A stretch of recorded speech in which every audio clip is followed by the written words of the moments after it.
What if Naruto faced Esdeath with flames of destruction? Part 3.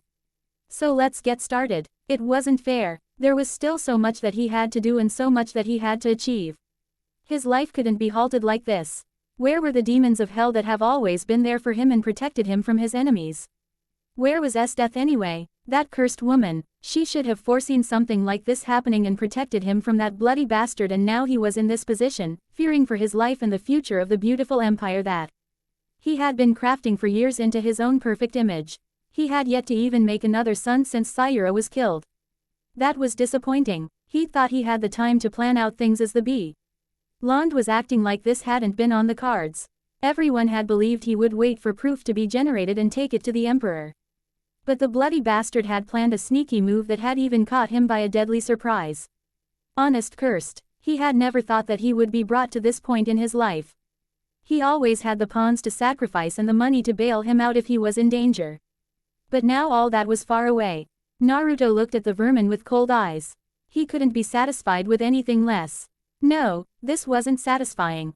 There was no reason to smile in front of the vermin. This cold-hearted piece of shit had to suffer for everything that it has done. And Naruto was going to make sure that the punishment would be slow and for a long time. The man wasn't going to die anytime soon. He still had years to live, under pain. The vermin was hanged on a cross that was nailed to a wall. Punishment would be administered on a daily basis and there would be no on.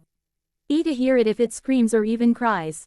Until you breathe your last breath, you will tortured, starved. When hunger is about to kill you, we will feed you, allow your body to heal, and then start the process all over again. When you die, it will not be because we decided to end you, but because your body has given up on living. Do you think you will get away with this? Esdeath will not allow this to go and Heike will suspect you. I did inform him that if something happens to me, he should suspect you. You foolish vermin, Naruto said with a shake of his head. At this stage, even if Makoto decides that it is me, he has no power to do anything to me. In any case, Night Raid did this to you. They are credible and Esdeath will be hunting them until I decide that she has lived long enough. For now I need her to live just in case the Revolutionary Army decides to fight me. I know she will like that idea. Honest frowned. It didn't look like things were going to be easy for him. He looked around at the dimly underground room, no escape either. Oh well, as long as the man was willing to keep him alive for some time, he would eventually find his escape or perhaps Esdeath in his pay. Opal would narrow down his location and come to take him away. Then he would return the favor to the blonde. First he would have everyone close to the blonde killed before his very eyes and then torture the bastard for all eternity. Esdeath will be good on some torturing techniques, Naruto said. I'm sure she will be more than happy to share with me a few techniques that can make you piss yourself. Yes, you do know how she does it. Ironic, won't it be? The Prime Minister shivered in thought, but he wasn't going to beg for mercy. He knew even if he promised the world or even anything, the blonde wouldn't let him go. This man despised his very existence to the core and begging was just a waste of time and he wasn't going to give Naruto the satisfaction. Of course that would change if the pain became too much. For now, he wasn't experiencing anything, perhaps that was why he was having those kinds of thoughts. When Honest blinked next, Naruto was gone. He then heard footsteps coming over to him. He had been right to think that he was underground. The person was coming from above, but he didn't know where he was and how he had gotten here. The last thing he remembered before waking up. Here was those black eyes that were staring at him with death and the promise of severe pain. Honest smiled when he saw a man appeared before him. Naruto might be impossible to sway, but every other man had a weakness. With enough time he would be able to free himself. There was always a way to turn someone against someone. He was the master of this game and he played it all too well. He had been playing it all his life. A mere soldier couldn't be difficult. Prime Minister Honest, it is such an honor to meet you, Colonel said with a small bow while standing before the vermin that had Kuru PTED the Empire and nearly made it crumble under his rule. Honest did get the feeling that he was being mocked, but B didn't dwell on that. There were more pressing matters to deal with than that. How was I able to leave the palace without anyone noticing? The general has his ways, the colonel said. He comes and goes without even leaving a trace. It is almost like he can teleport to any place he has seen. There was no need to even carry a meat bag like you around the palace, he just had to touch and then puff he was gone without anybody knowing. Now that was an insult. This man didn't like him at all. That much was obvious. Or perhaps that was just the feeling he got. Either way, Honest wasn't going to stop an attempt to try his luck. Listen, what is your name? Don't matter. Whatever that man is offering you, I will multiply it by 5 and give you everything you desire, money, women, titles, everything you need. Really? The colonel said with a raised brow, looking interested. But there is only one thing you can give, and General can give it as well, but the question is, can you deliver? Yes, anything. There is nothing that I cannot do. Honest said with a few nods. I want your soul to burn in black flames while General Esdeath tortures it in the eternal world of purgatory. Can you make that happen? Colonel asked quietly. If Honest had been having any thought that he would be able to leave this place, they were all crushed with that question. He had thought that the man would have a good price, but it appeared that the man wished for his death. He could not offer that. Colonel laughed. It was a hollow laugh. I apologize, Prime Minister, the man said with a small bow. I tend to amuse myself with things like this, he said. I will tell you what I really want. Working for the general isn't all that rewarding. I want something more. I want to be filthy rich. I want to rule a land of my own. I followed the general because I thought he was a craze. Why bastard who could give everything I wanted. But since serving him, there has been nothing. We were forced to leave our homes and live in hiding for 5 long years. Do you know how painful that was? Now the man was talking. I can only imagine, Honest said in a sympathetic tone. The empire is large. I can give you a village to rule and you can do anything you want. The gold in the empire belongs to me. I reward those who serve me. Esdeath is an example of this. Colonel nodded. I knew we would have an agreement, he said, walking over to the Prime Minister. He untied the man and allowed him to drop on the ground. You're free to leave, but if you do not deliver, you will die. I will assure you of that. Well, Naruto is going to kill you for betraying him before the day ends, Honest thought as he walked towards the exit. There was a light coming from above and the man walked up to the stairs, grinning like a madman. He couldn't believe that he was free. Soldiers could be such simpletons at times. He was free. Freedom. What? Honest wondered when he found himself in coming out to a large surrounding of trees. He got the feeling that something was very wrong in the picture. I have to apologize again. Colonel spoke as he shut the entrance to the ground facility he exited. I lied. You are not being freed. Do you know a survival game? This forest is filled with hungry danger beasts and traps. If you step into the wrong place, the ground might explode or an arrow might pierce through your gut. We use this as training ground. If you're still alive after an hour, you will choose between a sword, water, or food. If you have killed 5 danger beasts by the time the sun sets, I will give you a blanket to warm yourself at night. If you're able to climb a tree by 5 a.m., I will. I'll serve you the meat of the danger beasts you killed. Of course, if you don't kill any, you won't eat. The man paused for a moment as he allowed Honest to absorb everything. Let the survival games begin, he said as he whistled. Birds started to fly off from the trees as something roaring started to run towards the two. Honest could hear giant footsteps. I'd start running if I were you, Colonel said before vanishing out of sight. Capital. Naruto was strolling through the streets with Aizawa walking on his right and the former Prime Minister. The moment he had returned to the capital, he had joined these two in looking at the work they have been doing. It was good progress and he had to tell them about what he had done before word started to spread out in panic. The general had no doubt it was only a matter of time before the guards in the imperial palace realized that the Prime Minister is missing. A hunt would be launched and Naruto would simply tell them that it was Night Raid which did it. Doing that would keep him from being tasked to investigate the matter by that child.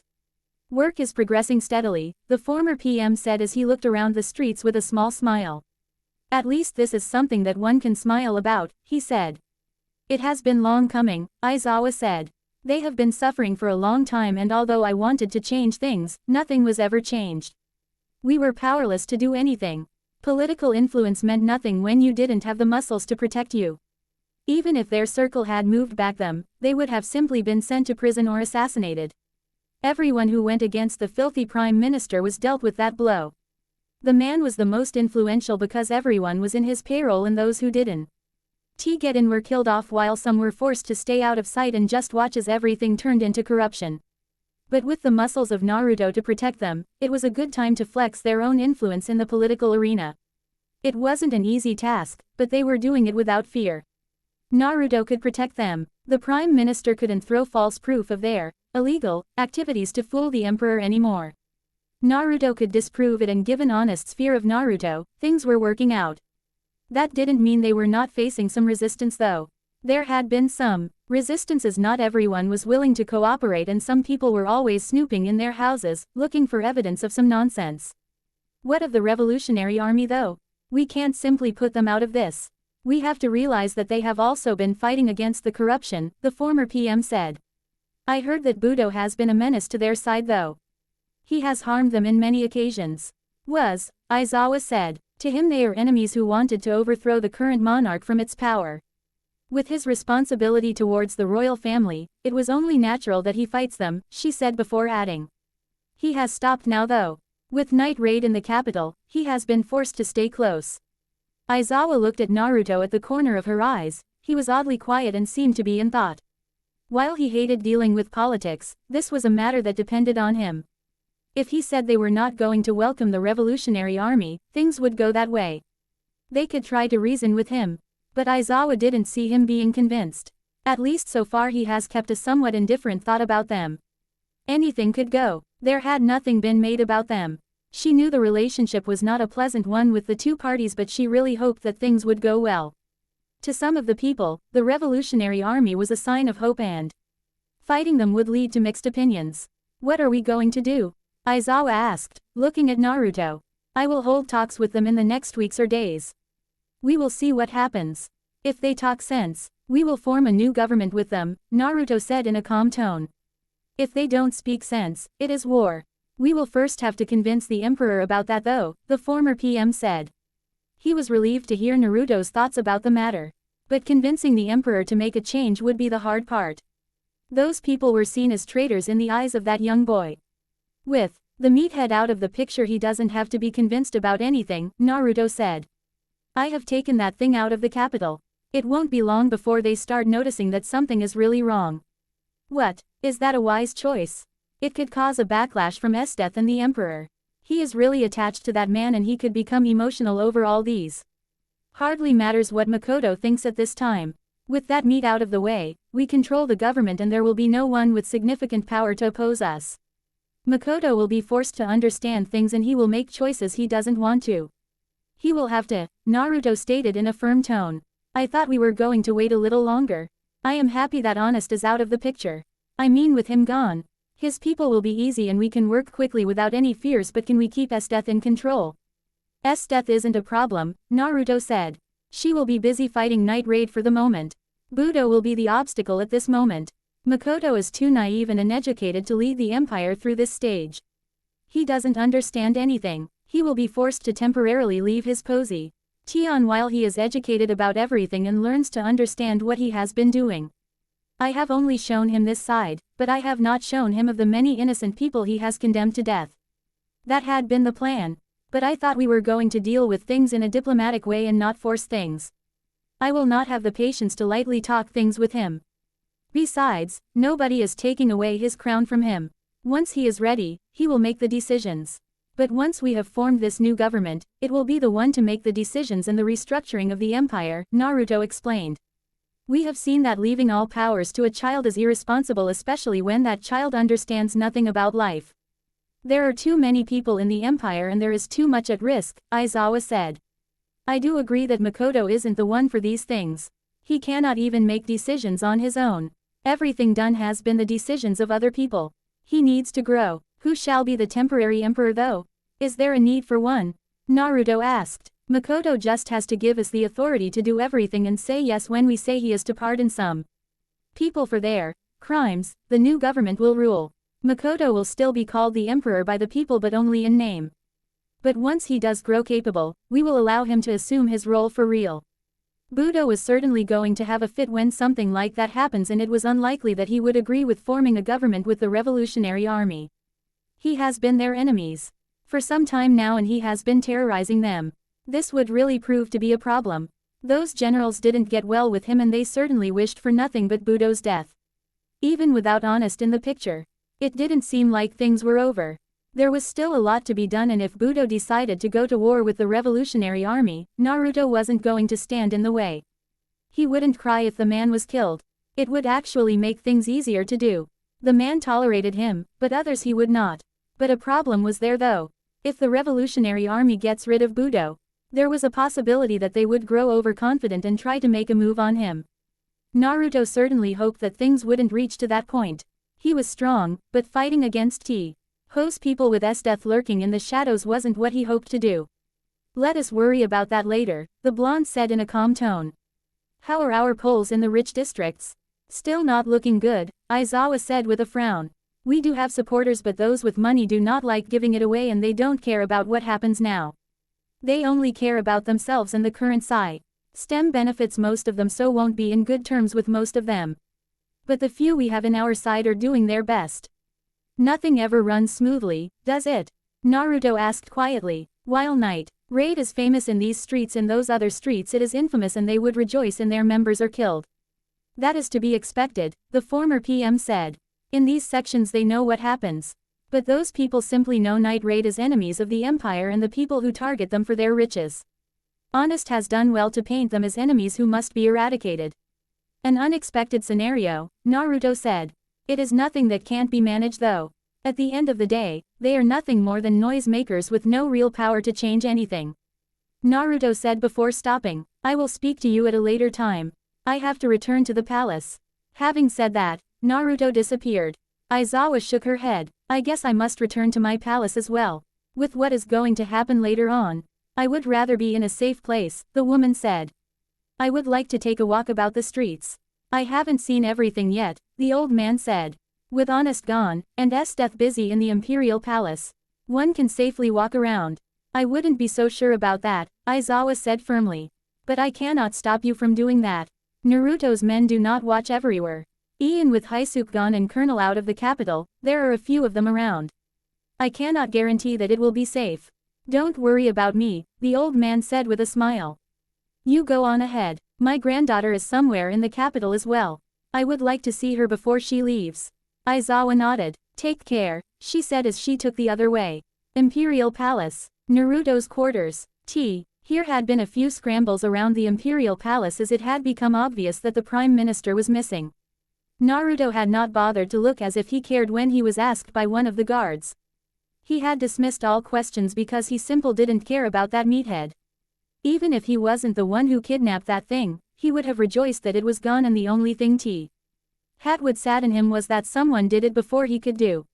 He wanted to be the one to see the lights die in that thing's eyes. He had to be the one to kill the demon. But course he was going to do it slowly and painfully as well. He would be left lacking if that thing died in an instance. For him to be satisfied, the death had to be slow and painful. General, one of his soldiers said as he walked into the sitting room. Your presence is required in the throne room by the Emperor. Naruto couldn't but smile. So the little boy has finally discovered it then, the blonde said. Was the evidence planted to prove that he is kidnapped? It wouldn't be good if they just went on with suspicions. They needed some hard evidence for there to be panic, and he meant real panic. Yes, everything was in place. The guards discovered it some minutes ago. General Esdeath has been looking around since she returned from the capital though, the man explained as he followed Naruto from behind. The great general doesn't look pleased. That is expected, Naruto said. He didn't say anything until the doors to his quarters closed behind him. It is a great sin for someone to sneak into the palace without him noticing. His job is to protect this building and the royalty. The question is just how mad he will be. What will he do if he is truly furious? The soldier asked. Lash out possibly, nah. Naruto responded with a shrug of his shoulders. That man is stubborn, and in his zeal of protecting this place, he will do anything, and he doesn't like when someone puts it in danger. I should know, those were some of the things he taught me. Quote, most are still surprised when they are told that you were raised by the previous emperor and Budo's family, the soldier said. Naruto nodded. Our values differ, the general said. The rest of the walk towards the throne room was silent. Well, at least for the two. Guards were rushing all over the passages, looking for something. The thought did cross too. Mind that they would even look under the beds looking for that sick thing. Lives could be in danger if Makoto reacts to this emotionally. Well, Esdeath would be doing some killing soon. That woman was bound to be killing someone. He sighed in the thought. He would to keep his guard up this time around. There was no telling what would be happening now. With Honest gone, even some fools would come out to play their own hands and agendas. That was something that Naruto didn't want to deal with, but it was inevitable and he would have to face it. The Prime Minister's presence kept factions from bay. Created within the government because he disposed everyone else who did not agree with him or even oppose him. With that tool gone, that balance was gone and more evils would try to get their hands on the gold. It was different because he didn't go around killing innocent people and he attacked those he knew were doing evil. Naruto looked at his soldier once he had reached the throne room. Stop. Why here for a while and listen to what is being said? If there are signs of dangers, use the escape route to meet up with the others, the general said. The man bowed in acceptance of his orders. Naruto entered into the throne room, and was welcomed by looks. It appeared that he was the last one to appear. He had taken his sweet time coming here. Even so, the blonde general smiled as he took his position beside the kneeled Ice Queen. Apologies, Heika, I wasn't aware everyone else had gathered, the general said calmly. Budo was present and some other ministers as well as the chief of the Imperial Police. The truth was out then and actions had to be taken. Never mind that, there is an emergency, Makoto said a bit hurriedly. The Prime Minister has been abducted and the police say that it is Night Raid who did it. I demand that he be brought back to me alive and Night Raid captured. Naruto looked indifferent to this, even though the boy had shouted in the end. Obviously he was truly attached to that conniving demon. It was a sad reality that such a naive child could be emotionally attached to that inhuman thing. Really sad. Such a thing shouldn't have been allowed to occur but it did happen. That aside, how did the police even come to the conclusion that it was Night Raid? It was the logical choice that they would suspect Night Raid even without any proof. It was no secret that they wanted to have the man's head. But Naruto had wanted that conclusion to be brought up by Esdeath, not the police. Those people were far off the Imperial Palace. If it was not Esdeath then it hold have been the royal guards because they are the ones who handle all matters in the palace, Budo especially. He could have understood things quickly if things had gone out in that way. We will do everything we can about this matter, the chief of police said firmly. His Majesty can rest easy. We will find the culprits and bring them to justice and we will return the Prime Minister alive. Naruto snorted, but only Esdeath heard it. Really though, they were going to bring that meat alive. For someone who had enemies like Honest, this was death. There could be no hope of his survival. That was something that even Esdeath would agree with. And a man in the police should know better. But course Naruto wasn't going to correct things. It could be that the man was merely saying it to make the boy happy. Young fragile minds didn't need to be told the hard truth or their minds would crash. Still, Makoto was the emperor. Willingly lying to him was a crime. Perhaps the man believed that he could make things a reality. Naruto highly doubted it though. General Black, the chief of police said, his eyes not looking at Naruto. What do you think of this? Naruto shrugged. He didn't say anything for a few moments before speaking. The Prime Minister had a lot of enemies. He stopped there. Is that all? What more should I add? Naruto asked calmly. He wasn't going to add that he had not favored the man and that inside, he was dancing with joy knowing that the man was playing a game of survival somewhere and soon enough the flames of purgatory would be eating his flesh little by little. Nobody has ever accused him of being the Prime Minister's friend. Not even Makoto would suggest something so treacherous to his good name. He hated the thing and everyone else knew it. No, one should expect him to be crying over it and pulling over his efforts to find its kidnappers. Oh wait, that was him. Heika, Esdeath for the first time. I have always maintained a good relationship with the Prime Minister. I will be responsible for all investigations and I will have all who played part in abduction executed. The Ice Queen said. The coldness that came out of Esdeath's tone Saint made Naruto narrow his eyes towards her and when he looked. She was looking back at him with calculating eyes. In times like this, one didn't have to look embarrassed or nervous, the only right thing to do was to smile and the blonde did just that, drawing a silent snort from Esdeath. What about bringing him alive?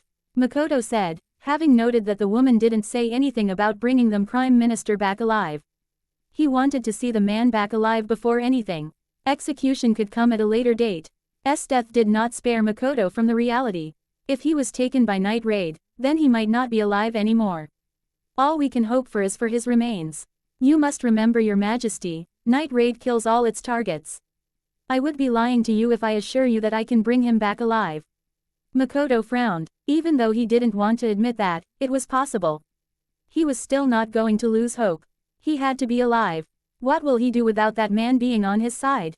Since he became emperor, he has always been on his side and no one else has been there more than that man. Before he could speak, Budo's thundering voice went through the room. General Esdeath is right, Your Majesty, the man said. Standing on the sides, with his hands folded across his chest. I'm afraid we cannot hope for his survival at this stage. The man shot Naruto a dangerous look after he finished talking. He was sure that Naruto had something to do with it. Night Raid couldn't have infiltrated the palace without anyone noting it and take that evil away. He wasn't sad that the man was gone. But he didn't like the way it was done. It raised questions about the safety of this palace and it would shake the emperor's safety concerns. If the young emperor became afraid of his safety in this beautiful palace, Budo wouldn't hold back slamming his fists in Naruto's face.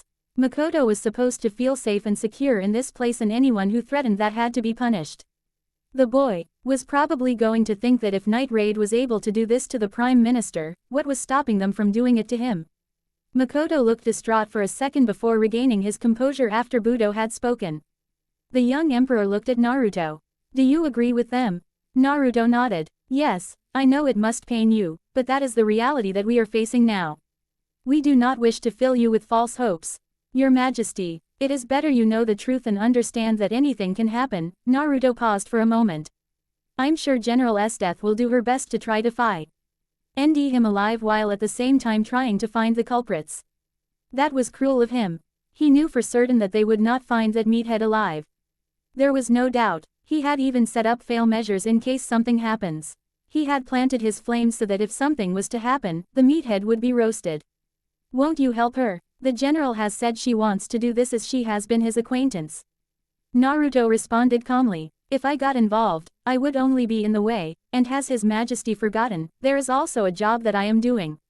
Since you said it was Night Raid, it would be best to allow her to do it as it has been her job to hunt them down.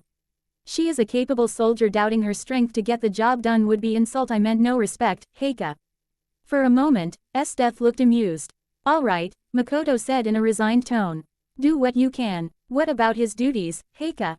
One of the ministers present asked quietly. I understand that this is important. But someone must handle his duties while General Esdeath looks for him. I'm not saying we should replace him, I'm saying we should find someone who can handle it for the time being. Makoto appeared to think for a moment. He looked lost, unable to say anything.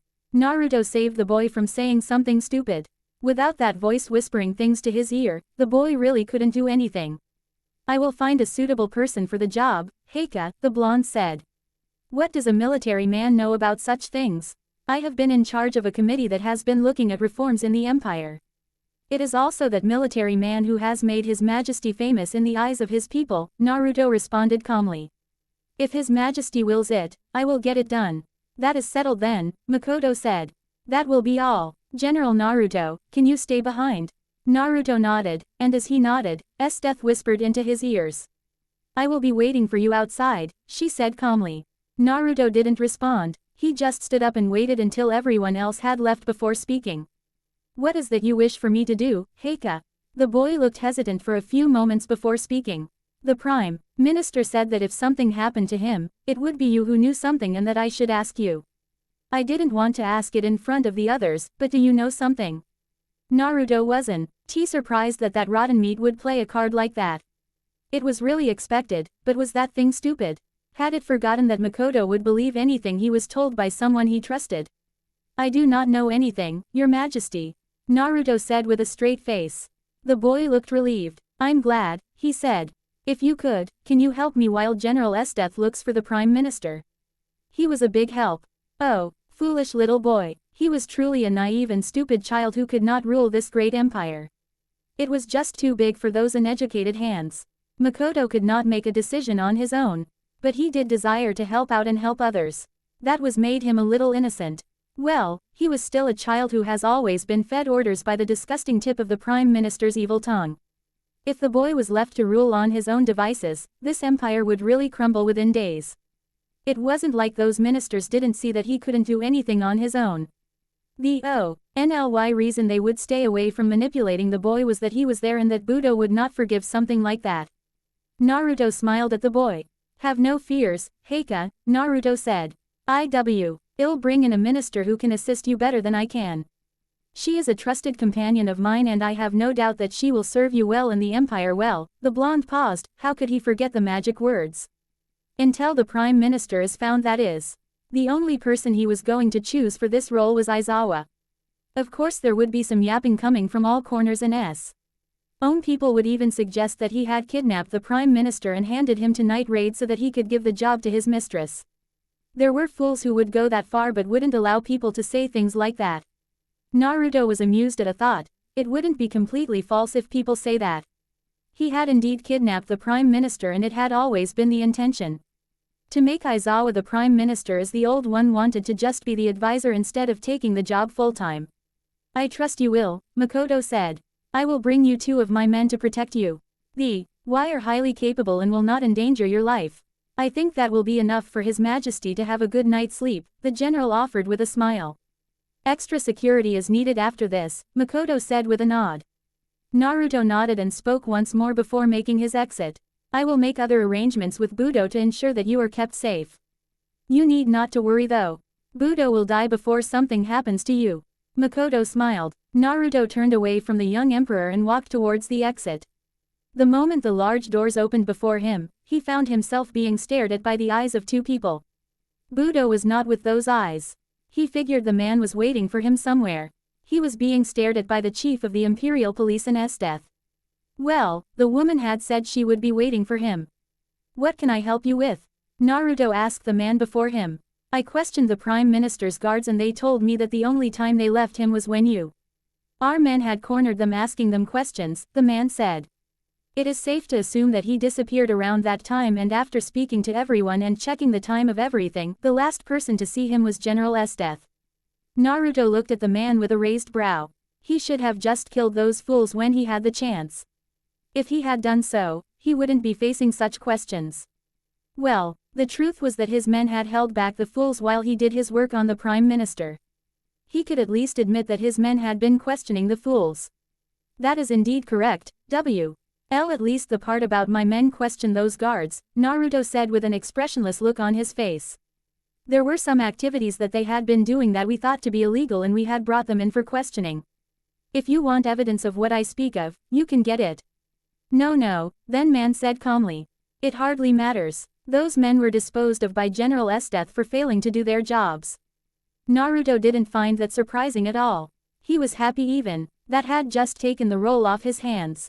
He was planning on doing it anyway. Still, it was a bit of a surprise. That this man had the audacity to question him like this. What did he have in mind? Was he counting on Esdeath to protect him? Is there anything then? I just wanted to know if you had something to do with this. No, the man smiled. Well, even if you did, you wouldn't tell me, would you? He asked. I have much respect for you, General, but please refrain from executing my men without my permission or even trying to do my work. The man said. I assume you're going to nominate Minister Aizawa for the position of Prime Minister. What if I am? She would have my support, the man said smiling.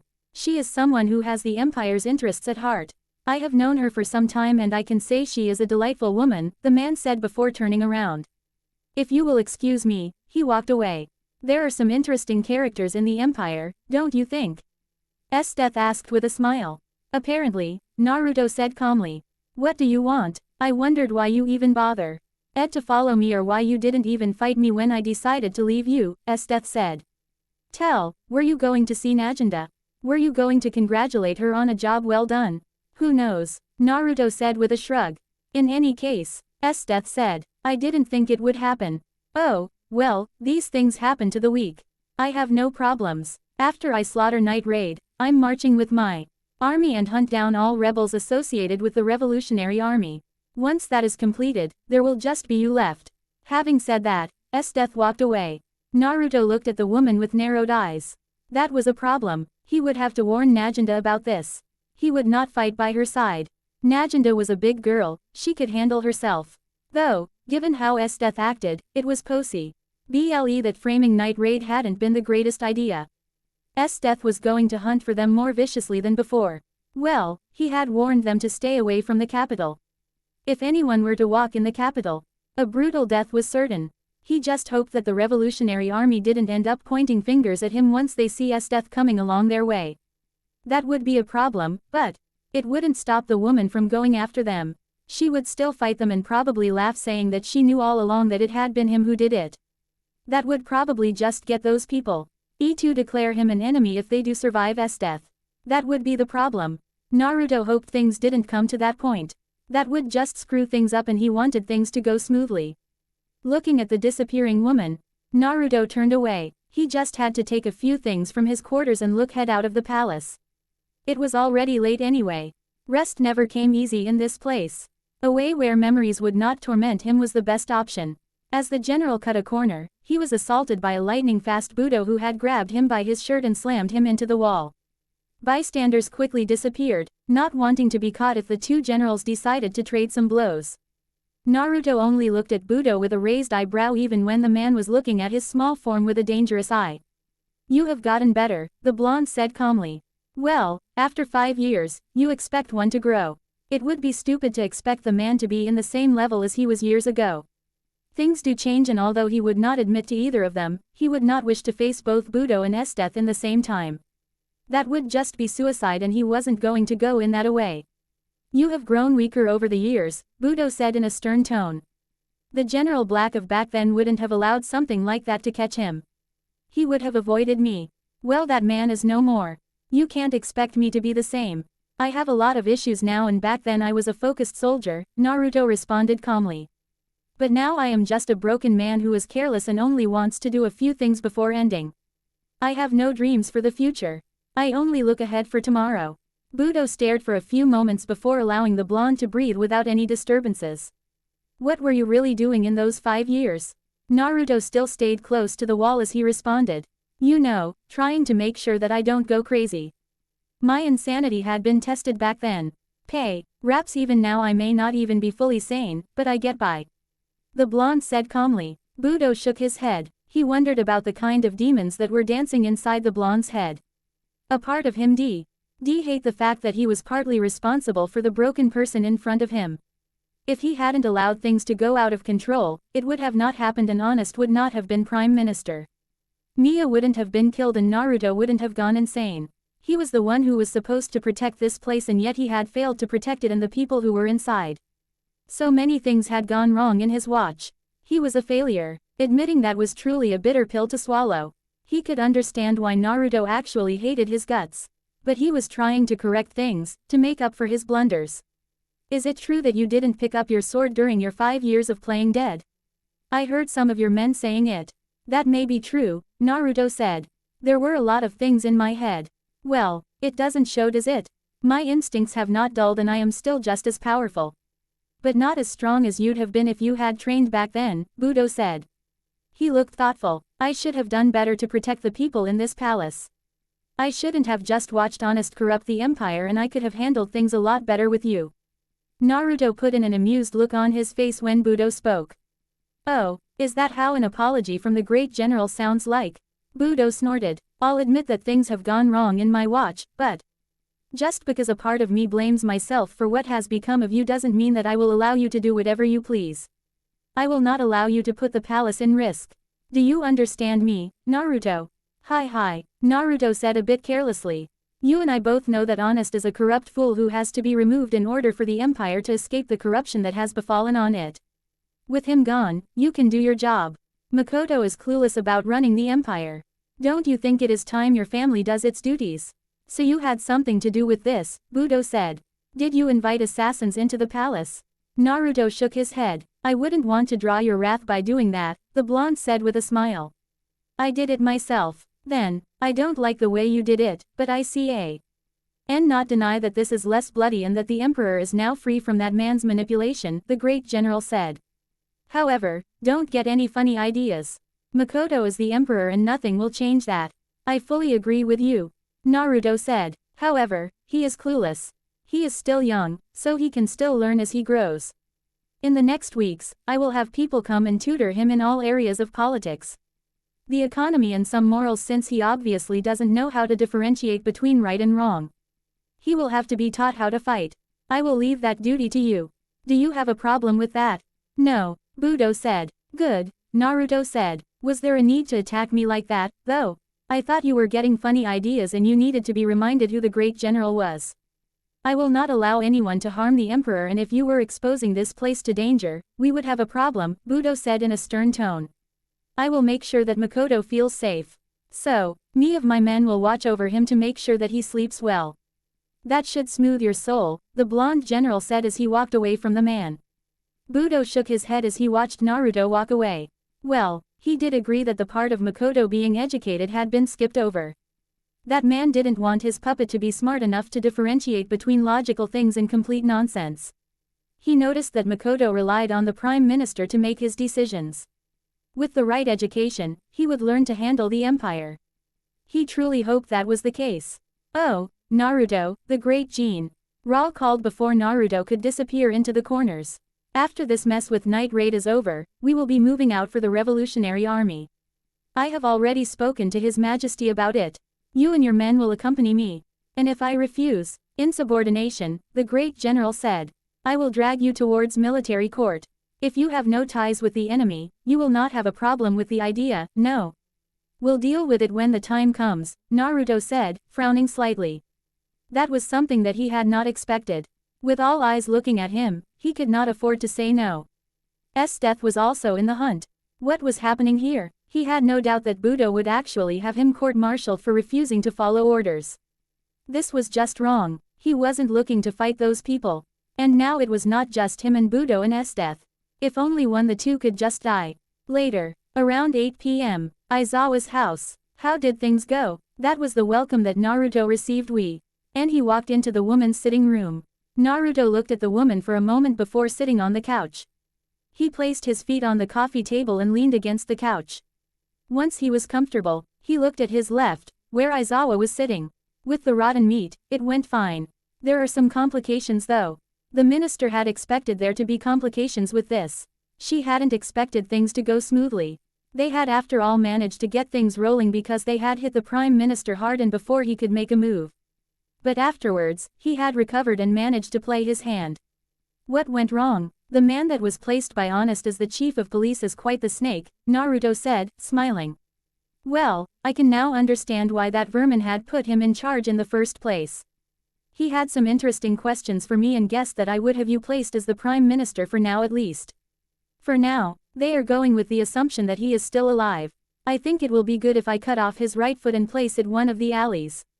Someone will discover it and all hope of his survival will vanish completely, Naruto responded calmly. Are you acquainted with this new chief of police? I know him, Aizawa said. What else is complicating things? Naruto looked at the woman for a moment before responding. Esdeath is going to be hunting Night Raid day and night and afterwards, she has said she will be going after the Revolutionary Army. Budo has told me that I will also be joining as well and refusal will be insubordination. Aizawa frowned. For a soldier, insubordination was a big thing and for someone in Naruto's position, it was that last thing he would wish. There were going to be a lot of voices now with Honest out of the picture and that meant that some people were going to be talking. How are you going to deal with this? Aizawa asked. We are surely going to be dealing with those people soon and if our talks are good. They will see it as betrayal if you end up marching towards their bases with Esdeath and Budo. I will figure something out, Naruto said in a calm tone. For now, we worry about what is in the plate. You have to go to Makoto tomorrow and impress him. He is just a small boy, anything will impress him. The position of Prime Minister will be yours, for now. How do I really impress him? Naruto shrugged. Who knows? The blonde said. Ask him something he doesn't know to get him to realize that he doesn't know anything. Be gentle like a mother. He been missing one, I'm sure. He will be treating you like one soon and he will value your opinions. You're making feel like I'm old, Aizawa said. Not the intention, Naruto said, smiling. You're still young and beautiful. His is why I cannot sleep anywhere but here. If only the last part was true. Really, I have grown fond of this place, Naruto said. It has become my home, the general paused for a moment. Where is the old man? Aizawa appeared to think for a few moments. I last saw him after you left us during day. He did say he was going to see his granddaughter. I haven't heard from him since, she said. Naruto looked thoughtful for a moment but before he could say anything a guard walked into the room, with the chief of police behind him. Sorry to intrude your quality time, Minister, General, but here is a matter that has brought me here. Aizawa stared at the man for a moment before speaking. What is it? The former Prime Minister was discovered by some of my men in an alley, killed, along with his granddaughter. From the inspection we did, he was assassinated, and witnesses say that it was Night Raid who did it. Naruto frowned upon hearing that. That was just wrong. There was no way Hat Night Raid would do something like that. Naginda wouldn't do that to him. They had an understanding. That meant that someone was framing them. Someone was playing the same card that he did. Esdeath could have done it. She was capable of killing innocent people to get what she wanted. He didn't put it past her to do something like this. Even so, he hadn't thought that someone would strike so early. It was unacceptable that something like this had happened. Someone had done it and framed Night Raid because they believed that there was nothing he could do about it. I doubt Night Raid would do something like that. They have been after corrupt officials and that old man wasn't a corrupt man. Someone had to have done it and framed Night Raid. That is for me to decide, Minister. I'm the one handling things and my report says that it was Night Raid who did it, the chief of police said. Naruto stood up. I wish to see the crime scene, he said. I can conduct an investigation of my own and do my own report. There is no need, General, the man said. My people have cleaned the scene and we have moved the body. General Esdeath was there to be a witness after I was called into the scene. I just thought I would come here and tell you in person since he was your friend and had been working tirelessly to fight the corruption in the Empire along with you. I will leave you to deal with this. Naruto's expression twisted into something dangerous as the man turned around to walk away. The man trailed off when he saw the look on Naruto's face. It made his heart beat faster. He wasn't afraid to say that it scared him. Word has already begun to spread that Night Raid kidnapped Honest and then killed the former Prime Minister. I assume by afternoon tomorrow, everyone will know of their deeds. The man didn't wait any longer. He turned around and left, once he was out of sight. He let loose of a long breath. No wonder that corrupt pig was scared of him, he thought mildly. Back with Naruto and Aizawa, the blonde general was quiet, but he didn't look happy at all. The woman beside him didn't say anything. She just allowed him to deal with his thoughts. Once Naruto was done thinking, he returned to the couch and settled down. Aren't you going out? Aizawa asked. What will it do if I go out? Nothing will change. An innocent man was killed because of this and the only person capable of doing something sinister like this is Esdeath. That bloody woman, the blonde shook his head. And I had been thinking that perhaps we could work things out. That woman sickens me. You say that now? Aizawa asked with a shake of her head. Can we really trust his word though? Naruto nodded. Hard to believe. Aizawa nodded. I was just with him earlier and he was smiling. Are you telling me that tomorrow he won't be smiling and I will never see him again? Yes, that is the reality, Naruto said in a firm tone. Life goes away that simple. Death is truly cheap, the blonde said standing up. But Aizawa grabbed his hand, forcing him to sit. Why do we get to live and others get to die? First it was Hyusuke and now it is him. Why are we still alive? I have asked myself the same question, dear. But nothing comes out it other than self-loathing and bitterness, the blonde said. The following day, there was some propaganda being sold in the capital about Night Raid. Someone was making them seem evil while the Prime Minister was being made to look innocent. Anyone who would believe that the vermin was innocent was stupid beyond reproach. But that was not the main issue. The problem was that the rich had become even more hateful and even some people in the poor districts were starting to say some whispers. At least many people were rejoicing in the disappearance of Honest. There were wild celebrations and that made Naruto realize that they really knew who the enemy was. That was something good to know. This wasn't the only thing that had been UGHT and by this day, while he was in the Imperial Palace, he had been called into the streets to see something. When he got to the scene, he found a mutilated member of Night Raid hanged, for all to see with Esdeath and Kurome in the sides. The blonde watched on as the woman spoke. This is what will happen to all members of Night Raid and anyone who is helping them, the bloodthirsty woman said. Naruto didn't listen any further. He turned away to leave the scene. He had warned them not to come to the capital. If they didn't listen, it was their fault. They came prepared for death. He had known that Esdeath was not going to be merciful this time around. They had killed some of her subordinates, this was just payback. Well, she was certainly not wasting time. This was surely going to send fear along the streets.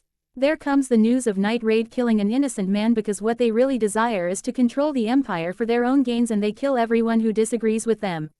And now Esdeath had just killed one of them. What a turn things had taken. Naruto, Esdeath happily called with Kurome walking beside her. The blonde stopped and waited for the woman to reach him. Why leaving so early? This isn't my liking, he said calmly. Since when do such things bother you? Esdeath shook her head. We are working hard to eliminate them. I'm working hard to locate their new base. You really want to finish things quickly, huh? Esdeath nodded. Then you and I can team up together like the old days when we go out to fight the Revolutionary Army. I have to say, I am quite happy about the idea. I wouldn't want to fight beside you, Naruto said. There are chances that you might just stab me in the back when I'm not looking. That wouldn't be a bad thing, Esdeath said. Have you presented the new Prime Minister to the Emperor? We know that that one will not be found and I'm not really too keen to save him. I presented her to the Emperor this morning, Naruto said. Good, Esdeath said. Tell her to mind her own matters. I don't want anyone interfering with my work, the woman spoke before looking at Kurome. Let us go, Kurome. Naruto looked up for a moment. He needed a drink, a very strong one. Without any thoughts, the blonde vanished in a burst of black flames. He disappeared along with his scent. 2 days later, night, Naginda was with her Peo. PLE sitting around a fire when Naruto appeared. The blonde had an expressionless look on his face. Even though it was night, the look was clearly visible for her, but she could not blame him, things were not going smoothly at the moment. He had his hands on the Empire, but not everything was smooth. The blonde made himself comfortable between Akame and Naginda, but didn't say anything. He just stared into the fire for a few moments before he finally spoke. If I didn't know I'd ask if someone had died, the blonde said. But someone is dead. When did you hear of it? Yesterday, Naginda said. I heard your ally was killed and we are being blamed for it, the woman added. Naruto nodded. Esdeath, the blonde said. I also have a police chief who doesn't appear to like me very much. But I can say that he isn't corrupt. There are some loud mouths from some nobles and high-ranking officials. I have been tempted to just kill them all just so they can stop talking. It's really starting to annoy me. Honest was holding all evils together and no one would rise up because he killed all who opposed him, Naginda said. Although people fear you, you are still someone who doesn't just kill people. That gives them to confidence to talk. Yes, Naruto said with a nod. Esdeath says it is a sign to show that I have become weak, he paused for a moment. I have really increased the heat on you. You have, Naginda said. I just came to warn you, Naruto said. There are plans for me, Budo, and Esdeath to go after your bosses. I have been threatened with insubordination if I refuse to do so. Esdeath will be looking everywhere for you. I wouldn't be surprised if she manages to track this place soon. She has been working day and night to find you. Are you saying you are going to be our enemy? Akame asked. Not at all, Naruto said. I'm just telling you of what is happening right now. My people are willing to cooperate with the Revolutionary Army, but unless things changes, it will be difficult.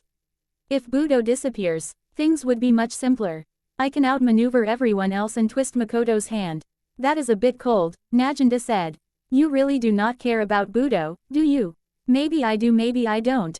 Naruto said. But it is no doubt that he will become an obstacle unless he is brainwashed. He paused a moment as he looked at Tatsumi. I really hope I don't regret leaving you here. But I realize that you're already running short of muscles. Taking you away will just be putting the group at a disadvantage, the blonde said. If I hear Esdeath is mobilizing, I will warn you, but I will not help. You can fight your battles. Perhaps Naginda should say that this was to be expected. If Esdeath was certain that Naruto was in connection with her, she would do all he could to make sure that Naruto doesn't find out some of her plans. The blonde had said he would warn her if Esdeath does discover their hideout, but he did not, and Naginda trusted Naruto enough to say that he didn't betray her. She could say it with confidence in front of her subordinates. A simple explanation could explain everything. Esdeath wasn't stupid. It wasn't just her power alone that made her a fearsome opponent. But it was the fact that she was smart. Naruto couldn't foresee everything happening around the Empire. Despite everything, he was still human and that meant he had his limits. I must say, Esdeath started, looking at Naginda with a smile. You look far better than I expected you to be, Naginda. The Ice Queen was standing in front of Night Raid just away from the IR hideout, which she had destroyed when she realized they fled because they sensed her presence. It had taken some search and some clever scheming to be able to do things without Naruto knowing. If she had brought everyone with her, Naruto would have warned Naginda, at least that is what she thought. After everything, she was all but certain that Naruto was still in contact with Naginda. She wouldn't go as far as to say that the blonde was working with Night Raid. The very thought was ridiculous. It would have been simple for Naruto to note that something was going with large numbers going out of the capital.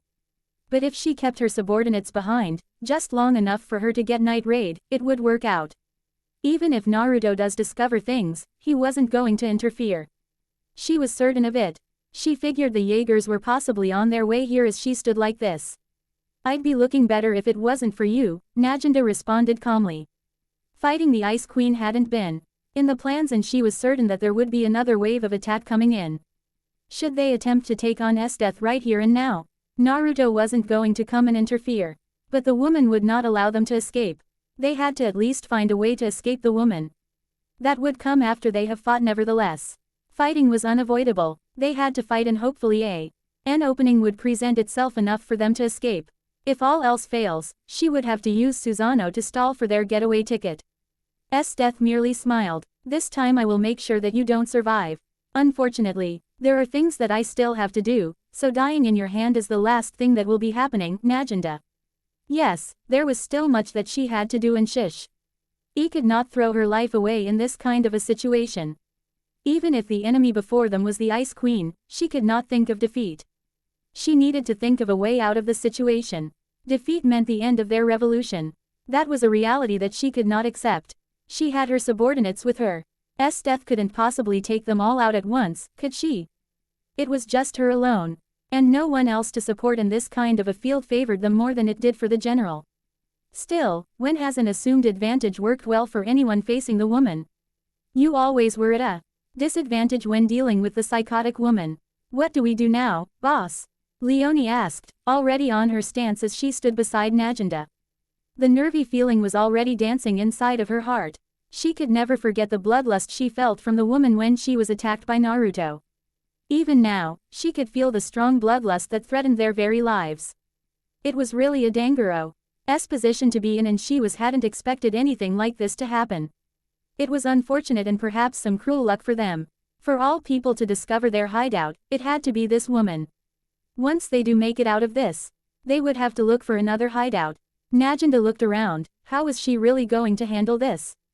Esdeath might be alone at the moment, but her subordinate Taze could be on the way at any moment now, and they could join in the fight.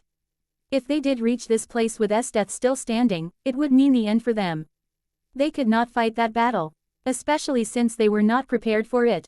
How was she going to do things around here? She could not afford to stay here for far too long. Now that she thought of things clearly, fighting the woman called Esdeath wasn't an option. But they could not simply outrun the woman. Someone capable had to stay behind and hold her back while they go out of their way to escape. But she could not choose. And she could not ask any of her subordinates to make that kind of a sacrifice, because whoever would remain behind would surely be killed by the woman. She could not just send someone to their deaths like that. Perhaps as a leader she should make that decision. A complete reversal of her previous thoughts. She had been saying she could not afford to give away her life, but now she was thinking otherwise. We have to make a plan to get away from this place and away from Esdeath.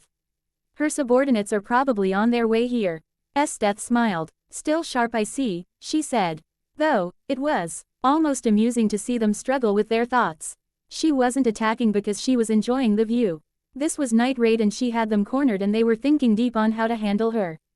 All of them had that look of concentration. It would be more satisfying for her to crush them with all their plans in their hands than when they are not prepared. Of course she did believe she could fight them and win without any troubles. She was General Esdeath after all. You are indeed right, my subordinates are on their way to this very location as we speak. The more you stand there, the closer they get. It makes no difference to me either way, the Ice Queen said in a careless manner.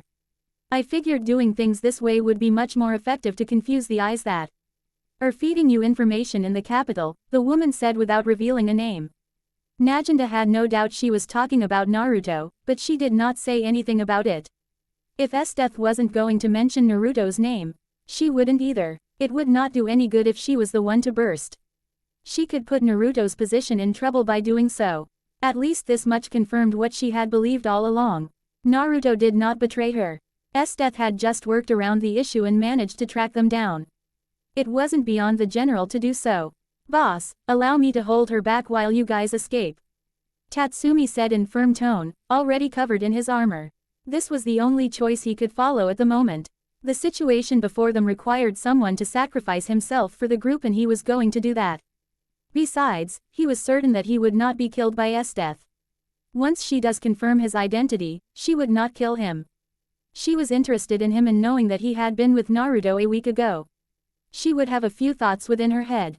It would put Naruto in a delicate position, but at the moment, Tatsumi didn't care about that. All he wanted was to save his friends. "You can't be serious, buddy," Lubbock shouted. "There has to be another way." "There is no other way," Akame said firmly, her grip on her sword firm. "But I cannot allow him to do it. I will do it. I have been looking forward to this opportunity in a long time." "No," Tatsumi shouted in a strong tone that surprised even Esdeath.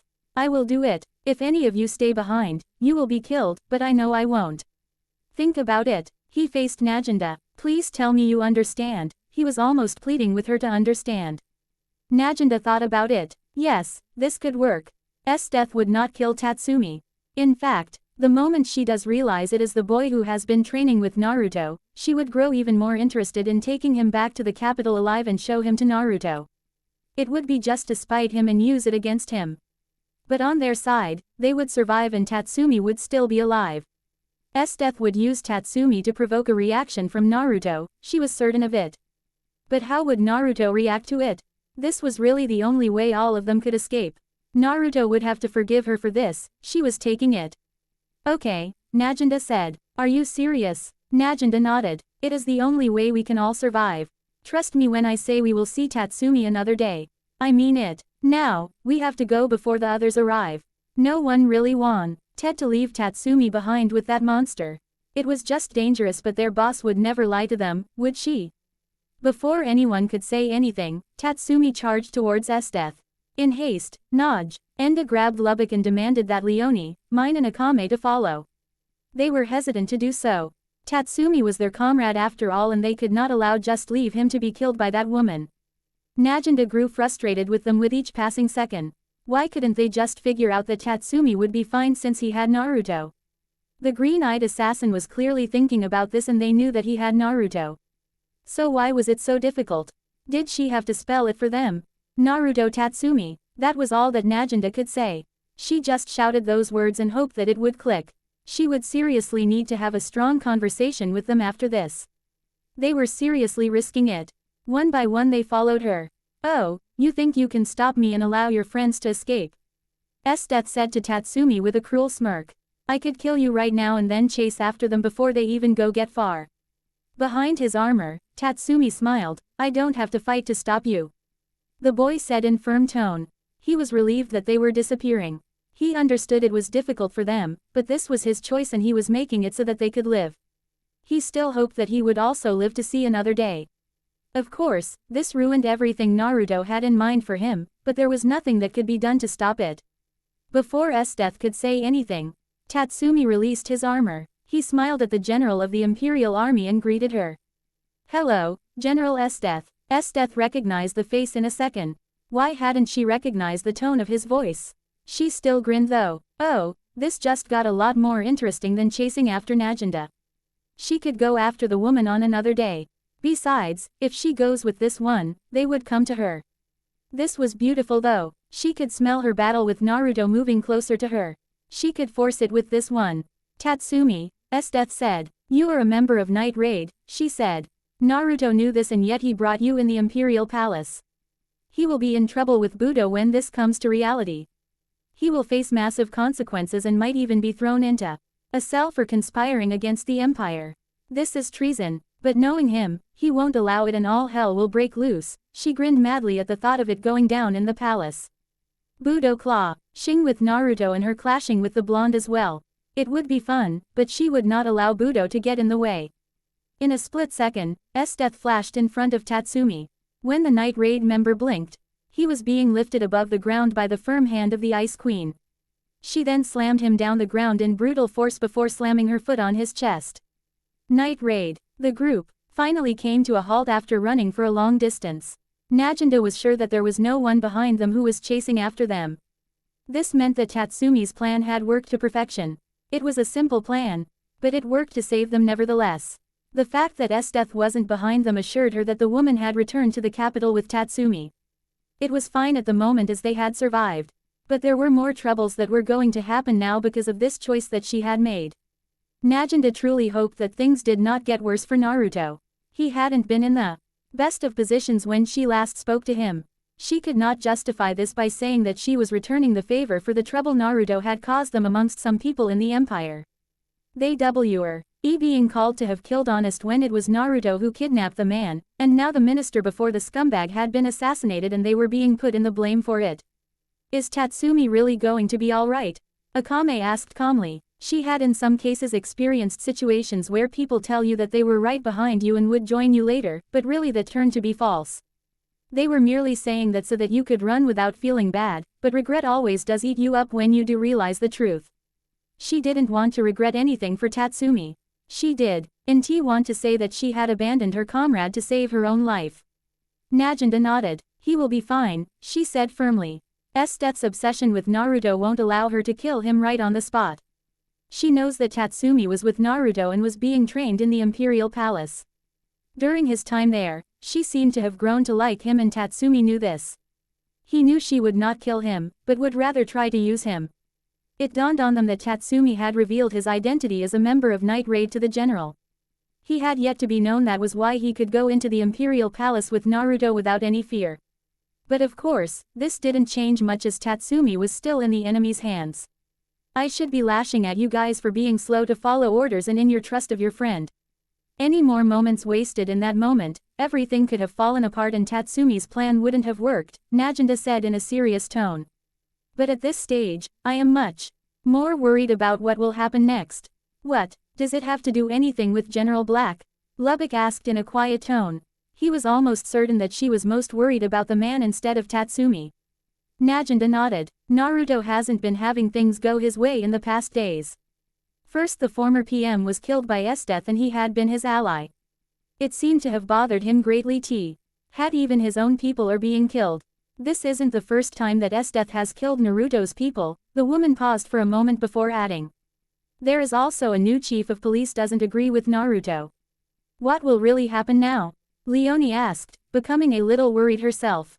There was a possibility that Naruto wouldn't be happy with them if the heat turns on him.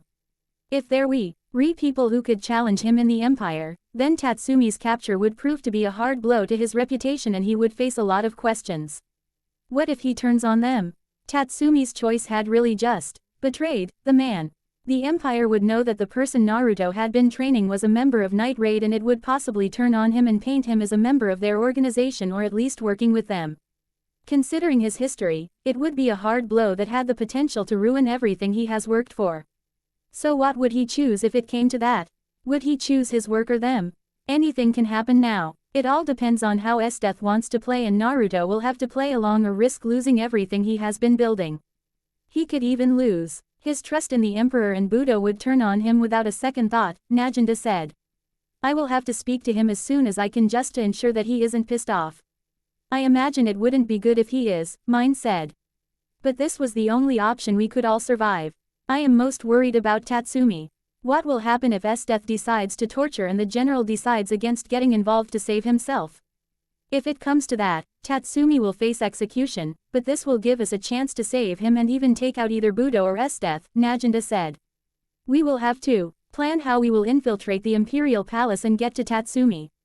Imperial Palace. When you are standing afar, it is easy to point out the wrong things, Aizawa said to Naruto. The two were within Naruto's quarters within the palace. It was lunchtime and they were enjoying their meal, just the two of them. People always find it within themselves to point the wrongs of other people when they have their own glaring flaws. Perhaps it is just much easier to do so, but it is one thing that makes us look as hypocrites, and most of us are just that, Naruto responded. It was the human way. It was a sickness that possessed every generation and very few were capable of fighting it once it has infected them. Naruto could point what was wrong in others, but he didn't forget his own flaws. He had his own mistakes and he acknowledged them. The problem starts with self-righteousness. We sometimes even look at things and say I could do this even better, but when given the opportunity, instead of doing better, we actually do worse. Aizawa said once again. She paused as she arranged her thoughts. It hasn't been a week since I became the Prime Minister, and yet people have been trying to bribe me already. It had truly come as a shock that even though people knew that she was fighting against the corruption, they were still willing to pay her to avoid some things and do a few, harmless, favors. What was wrong with this empire? Did they really believe that no one could stand in the position and still be immune to corruption? Of course Aizawa had rejected all attempts and she had reasoned those people, but it had still shocked her. Everyone had a price, they said. Even people who were trying to fight for justice could be bought if the situation was right and the price was right. She didn't need any more money than she had, she wasn't greedy. That is surprising, Naruto said. Did you report this? It would be somehow if we were to say that we are fighting corruption but actually turn a blind eye to people who fail to bribe us. If they are trying to bribe you, then they have been in the game. I laid a complaint to the police, Aizawa said calmly. Still, it is amazing how Honest was able to take control over the empire. Despite being prime minister, there are still things that I cannot touch because of his schemes. I need to try to regain the power to the position, and not the man. I have been a minister for a long time, and yet I never saw this one. You were never in that circle and that vermin always kept its tools closer to it, Naruto said. But as long as you are in the position to change things, it should be fine, and you have nothing to worry about because I have got your back. Aizawa went silent for a few moments. She did not doubt him for a second, but still. She was worried that he might not have everything under control. Your hands will be tied around a bit. Naruto raised an eyebrow. By what? That man told me that he was investigating Ji on suspicion of being linked to Night Raid, Aizawa said. He has the entire police force fighting for his course and they don't really like you because you have been killing some of them, even though they were corrupt. He is also putting me under pressure to get your own men out of the streets as he says it is affecting how he does his job. Naruto stared at the woman for a moment. You have some sort of a history with him. I really hope it doesn't affect your job, the blonde stated in a firm tone. It won't, Aizawa responded in an equally firm tone. In any case, I have to do something about this investigation. I can't really stop it, so you will just have to be careful while I work around the issue. As for your men, they currently have no grounds to roam around the empire, so I'll have to establish a new unit called Corruption Watch. You will lead it, but please turn over every member of the police to the police, they will do the rest. Once again, Naruto stared at the woman. She was changing now that she has this job. You didn't have a problem back then. Is there just too much pressure on you? It isn't that only, but we have to be legit in how we do things, for this to last. Let people criticize us when we are doing things in the right way, that way we will be clear. But if we do things wrong, when we are no longer there to watch it, everything we are fighting for will crumble. I see. It is AB, the blonde was cut off when Esdeath broke the door to the quarters and marched in with Tatsumi on her right shoulder. The general's look twisted as he lost all emotions upon seeing the person on her shoulder, and the grin on her face didn't make him happy. The Ice Queen grinned at Naruto, seeing the look on his face. Look at what I found at Night Raid. And he wasn't being held captive. He is actually a member. I wonder how you would explain this in front of the Emperor and Budo if I had just appeared like this. Oh my, Aizawa found this to be really troubling. That was just the link that the police chief would use against Naruto if Esdeath gave it to him. Well, she didn't need to give it to him. Tatsumi had been seen with Naruto in the palace and people would make their case. Was it really necessary to kick the door? Naruto asked in an emotionless tone. If I hadn't, I wouldn't have seen that look on your face, Esdeath said with a wide smile. I have to say, it is worth it. Right now, my blood is boiling seeing that expression on your face. It is really beautiful, I could almost jump on you at this moment. This was a serious problem that he had hoped to avoid. With him being investigated, it would lead to some problems. It would have been fine with Honest still in charge. The man had control over most things and it would just be his voice against his. But now that the man was out of the picture and some people were free from his reign, he was in trouble. He couldn't do as he pleased now and some people were coming out to push their own agendas. That meant that he could face opposition, such as in the case of the police chief. If he controlled everything, it wouldn't be a problem, but he did not. The empire was at a very delicate situation right now and he did not need this. Really the best way would be to just teleport Esdeath away from this place and burn her to death. But he could not do that. What do you want? I will have to think about it, Esdeath said. Clearly enjoying the moment. If I shared this with others, it would ruin you. I don't really care for that, this is why I haven't done so. But it is keeping tea. He's in my hands, which makes things interesting. If I gave him away, you would not dance to my tune. But with him here on my shoulder, you can play my game. Naruto frowned, but said nothing. He needed to think of a way on how he was going to handle this before it becomes a problem much more serious than this. He was certainly not expecting this, and this made it all the more troublesome. What do you want, Esdeath? Naruto repeated. I will tell you tomorrow, Esdeath. For now, I am going to keep this as my trophy. Don't worry, nobody knows, but if you want to take him by force, I will be weighty. The woman turned away from the blonde. I will get someone to fix the door. I'm sure you have a lot to think about. There was a tense silence after Esdeath left. Aizawa had seen Naruto with some frightening faces, so she wasn't unnerved by the look on his face. Still, this was an unexpected that could ruin everything they had been working on. With enough pull, all things could fall apart. But she would not allow things to go that far. They had worked far too hard to allow things to slip like this. What are we going to do now? I will think of a way to handle Esdeath. She is only interested in tormenting me, so she won't be telling anyone that Tatsumi is actually a member of Night Raid. But should things go another way, she will do it, and possibly even do a public execution just to draw out the remaining members. Naruto said, that foolish boy, I just want to snap his neck right now and make him disappear from this world. It is his fault. Naruto nodded. He didn't doubt it. Quote, Esdeath was talking about trying to find Night Raid hideout, and now I can assume that she did find it. But the boy made the choice to face her alone, knowing that she wouldn't kill him. Aizawa frowned. So to save his friends, he pushed the heat on you.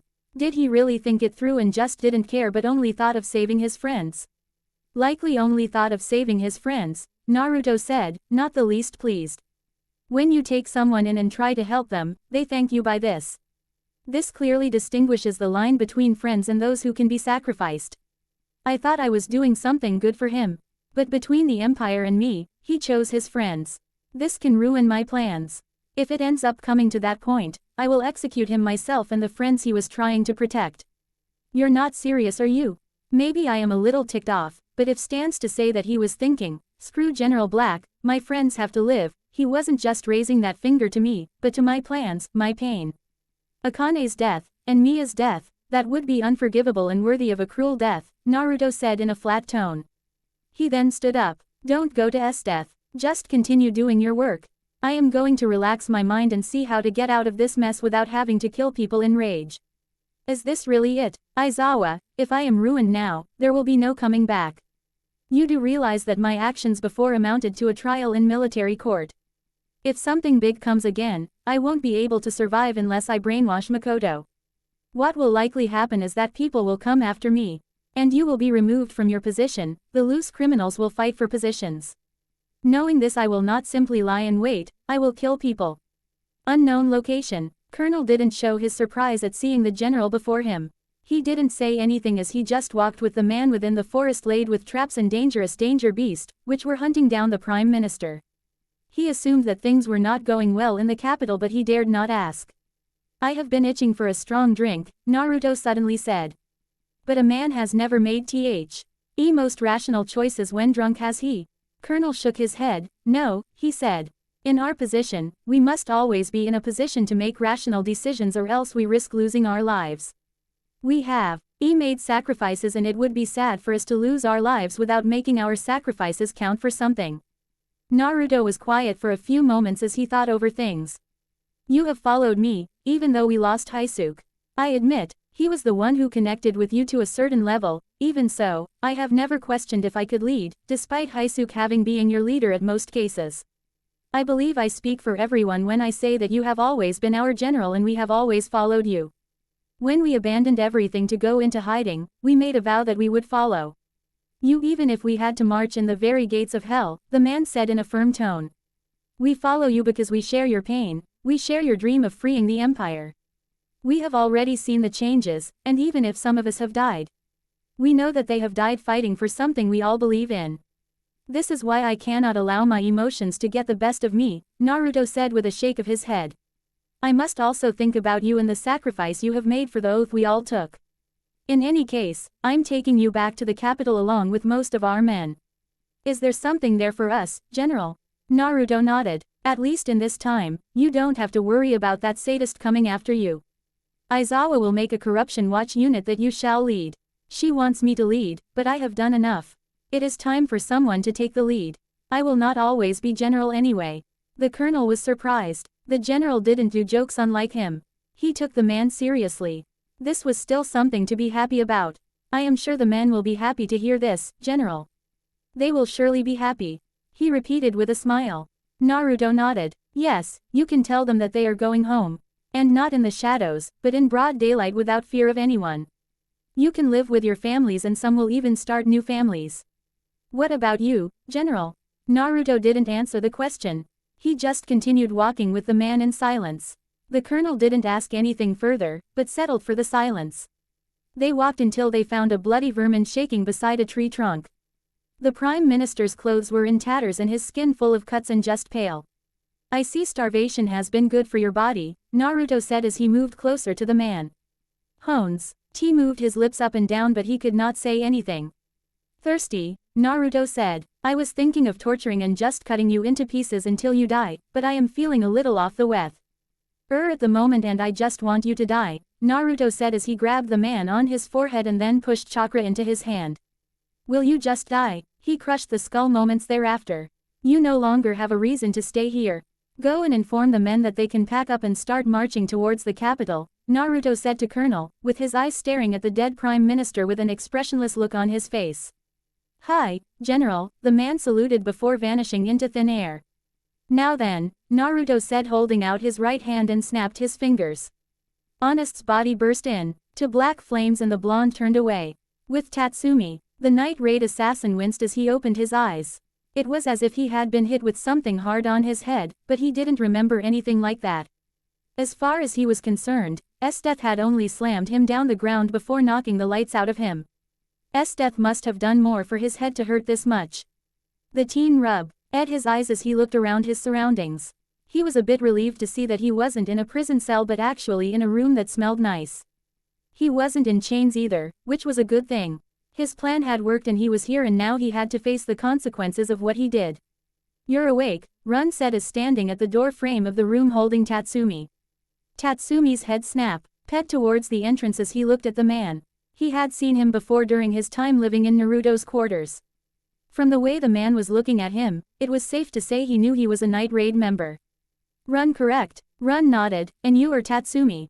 A number of days ago, you were in the company of General Naruto, being trained by him. He paused, looking at Tatsumi more inventively.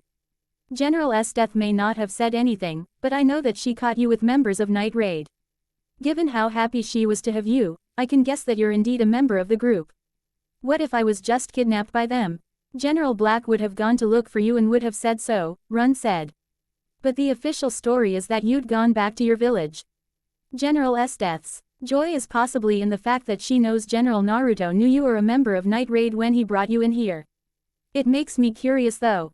Why would a man who has been fighting against corruption of the Empire keep someone like you in his wings? Tatsumi shrugged, keeping a brave face. You'd have to ask him about that, he said. Maybe I will, Run said. It is difficult to get hold of the general these days due to his many activities, but I think this will give me a chance to have an audience with him. I am really curious to know what kind of a man he is. Tatsumi said nothing. Before Run could say anything, Esdeath appeared in all her glory. Thanks for keeping an eye on him, the woman said to Run as she walked into her room. You can leave and join the others. I wish to speak to Tatsumi alone. Run didn't say anything. He merely nodded and closed the door behind him as he left. When the woman spoke, it was best to just follow it. In this case, it was even more of a force since she seemed interested in Tatsumi. Knowing that Run was gone, Esdeath smiled as she went towards the bed. She didn't sit down, but just leaned down to stare into Tatsumi's eyes. There was something in those eyes that got her heart racing, something that made her think. The woman shook her head. I'm surprised that you are really a member of Night Raid, she said looking straight at him. But this has worked for me. I think I might even keep you for myself. The smile on the woman's lips made Tatsumi feel frightened. She wasn't about to use him as a toy to kill off her urges, was she? This was a bedroom and he was beginning to think that it was her bedroom. Why would she place him here, without even tying him up? Don't be afraid, I am not going to do anything bad to you, Esdeath said amused. Though, we will share this bed from now on. Tatsumi could see where this was going. Don't you have Naruto for that? I think he likes you, that just came out just to save himself. Ram sharing a bed with a cold-blooded murderer. How would he even sleep at night knowing that the woman beside him was a sadist who killed for fun? Esdeath appeared to think about what Tatsumi had said. Well, he was my first friend. And we did share a bed together in the good days, but I never liked the fact that he could dominate me. She didn't like a man who could dominate her. She liked to dominate. Perhaps that was the reason they were in this situation. The Ice Queen shook her head. He is rather pissed though. The expression on his face when I showed myself with you unconscious on my shoulder had been beautiful. He looked as if he was ready to kill someone. I'd be surprised if this day ends without him killing someone with his bare hands, Esdeath said with a smile. That just made Tatsumi worry about the consequences of his choice. He had known that it would put Naruto in trouble, and now it was apparent that Esdeath was enjoying her moment. The smile on her face said that much. But what was he going to do? Had there been any other choice for him to take that would save his friends? Tatsumi convinced himself he had made the right decision. You have nothing to fear, Esdeath said calmly. If anything is going to kill you, it will be me. Though, I would rather not allow things to come to that point. Naruto isn't happy with you at the moment. You have put everything he has been foolishly working for at risk, and one word from me can change things drastically, so much that he would be forced to fight Budo and me once again. He can be cold-hearted when he wants to be, can kill in bloody fashion much more than I can. I imagine if this changes things for him, he will go after the friends you chose over him and slaughter them all, but I can protect you. I don't need your protection, Tatsumi said defiantly. Naruto would never do that, would he? Najinda would not allow him to do something like that, and Tatsumi would never forgive himself if his friends were killed because of him. Maybe Esdeath was just saying this to twist his mind so that he can join her. She had attempted to recruit him before all these, but had failed. Once Naruto comes to you, you will realize that you need it, Esdeath said. The woman straightened herself. I won't be in for the night. But don't try to run, you won't get far, and I would hate it if you lost your leg trying to run away. Later that night, if you drop your guard like this, you will be stabbed in the back, Esdeath said, running her rapier through Naruto's back. The blonde didn't twitch, nor did he react to her action. He just continued staring at the streets below him. He was sitting on the rooftop of a large building with a few old bottles beside him. That would be disappointing, Naruto said in a calm yet slow tone. You wouldn't get your wish if that happened. He paused. Please join me if you like. I have no one to share with, and drinking is kind of fun when you have someone to share with.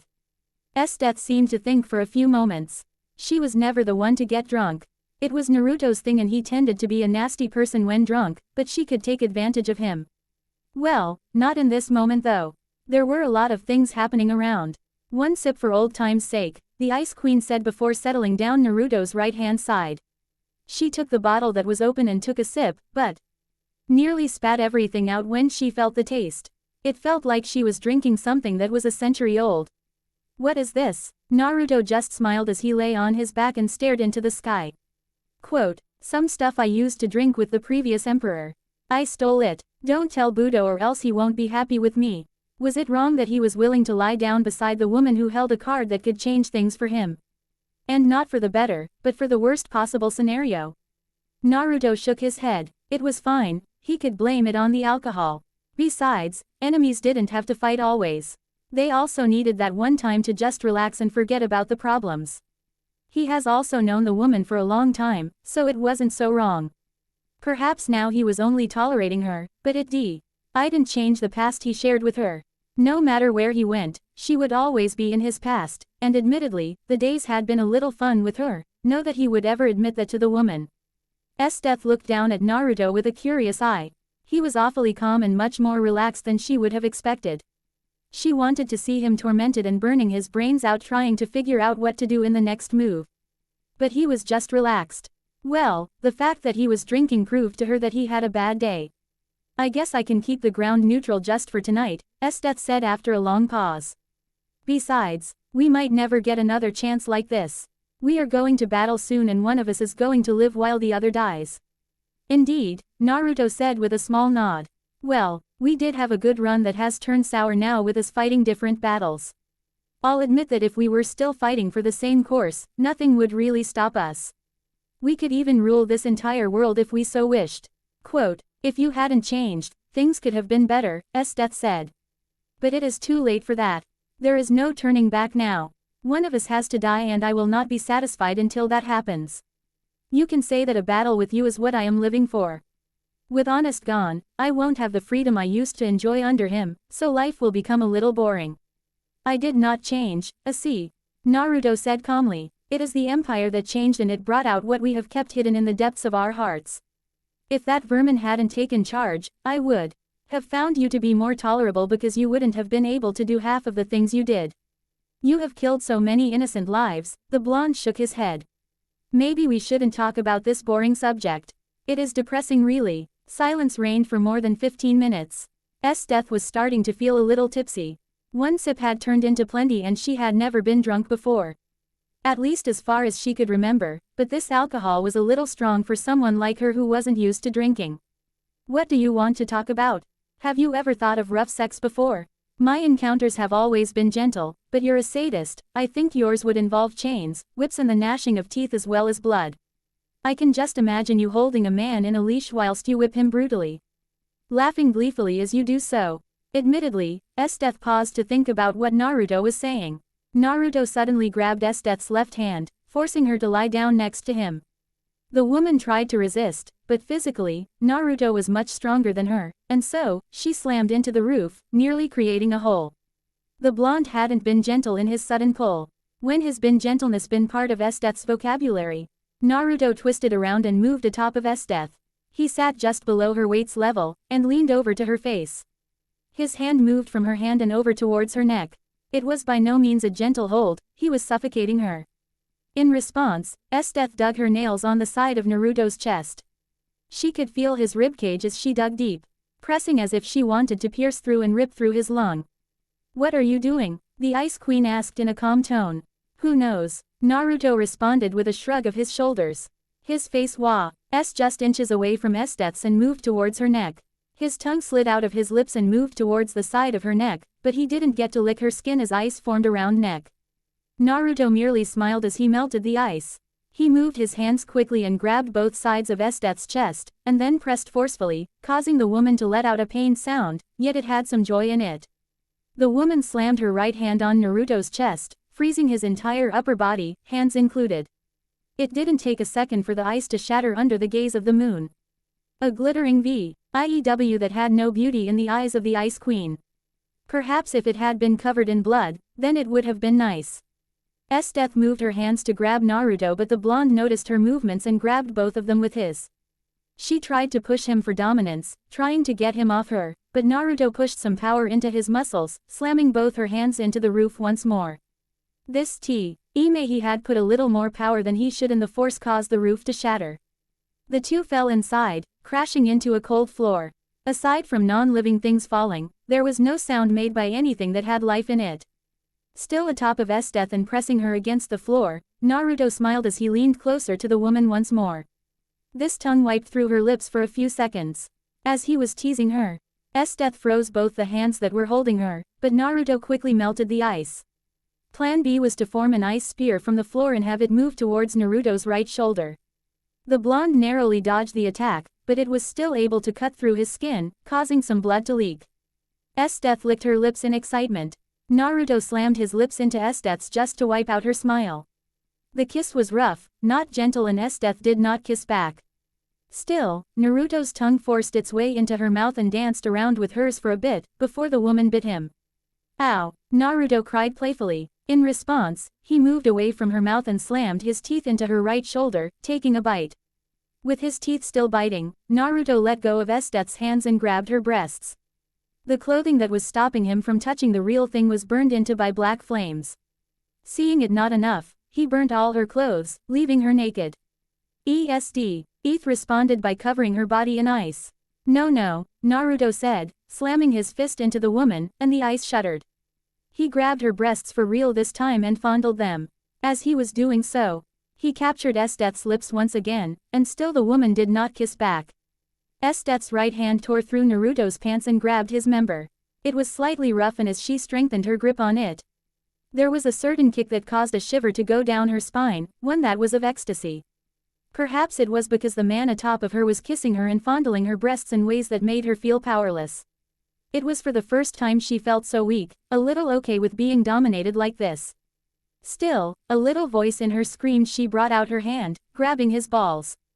Naruto stopped kissing her as his skin crawled. Stop, or I cut it off and squash these things. Naruto merely grinned. Are you sure? He asked quietly. Another kick from his member. Before Esdeath could respond, Naruto's right hand moved towards her private, his middle finger gently stroking at the entrance. It felt as if it was a knock begging to be let in. His mother kicked again as it hardened. All sorts of emotions burst through as Naruto kept with his gentle strokes. Esdeath wondered. This thing wanted to get inside of her, for this reason it was hard. What would happen if it got in? Would it hurt? Would it be pain that she could enjoy? In renewed strength, she pushed Naruto off her and forced him to the floor before sitting on him. An ice dome formed around the two. Naruto's feet became chained as well as his hands as Esdeath leaned closer to his face. The following day, it was an interesting case when Run saw his boss returning in the morning looking a bit disoriented and wearing Naruto's clothes. She was quite simply a mess, and looked as if she had been in a fight with the blonde general, whose clothes she wore. There hadn't been as much as a hello when the woman walked past and went straight into her room. Since she smelled, he guessed she was going for a shower. The blonde Jaeger looked at Tatsumi, who he was guarding with Esdeath absent, and then back to the book he was reading. He wasn't alone in the room, but Wave and Kurone were there. The two had only met with him in the morning as the guarding duties had been left for him. None of them seemed to be aware that Tatsumi was a member of Night Raid. It was a suspicious case, but he wasn't going to make a story out of it.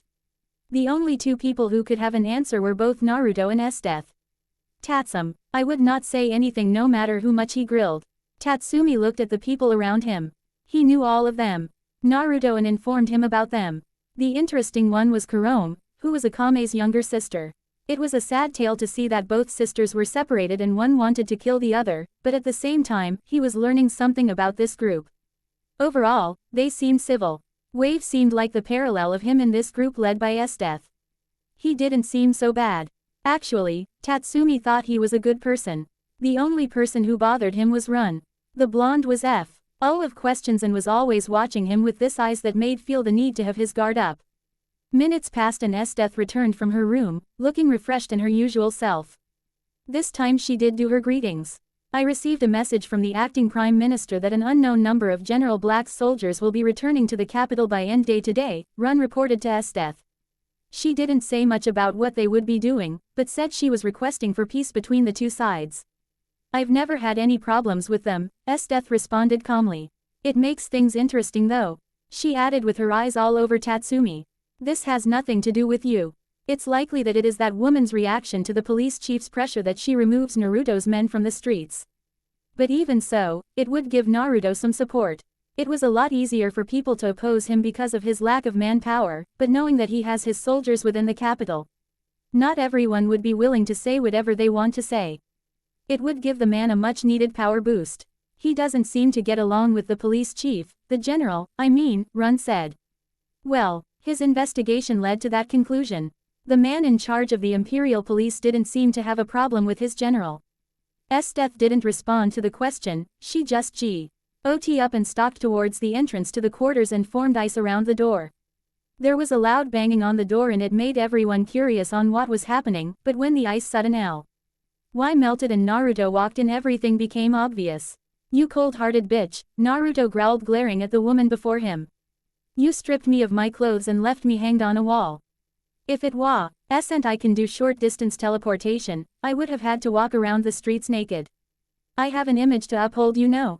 I should have stripped you and left you hanging in a pole in the middle of the streets for all to see. Esdeath said, poking the blonde on his chest. The blonde shifted to the side slightly as an ice splinter burst out of his back. Ah, I missed. I wanted to freeze your heart. She snapped her fingers and the ice shattered. General Black, Tatsumi said a bit nervously, interrupting the two generals. Naruto grabbed Tatsumi by his face and lifted him up into the air, and looked at him with cold eyes. Now, the Night Raid assassin was afraid of the general. Perhaps Esdeath had been right, the man would want to kill him and he would need her protection. Esdeath's rapier was staring at Naruto's neck in a dangerous way.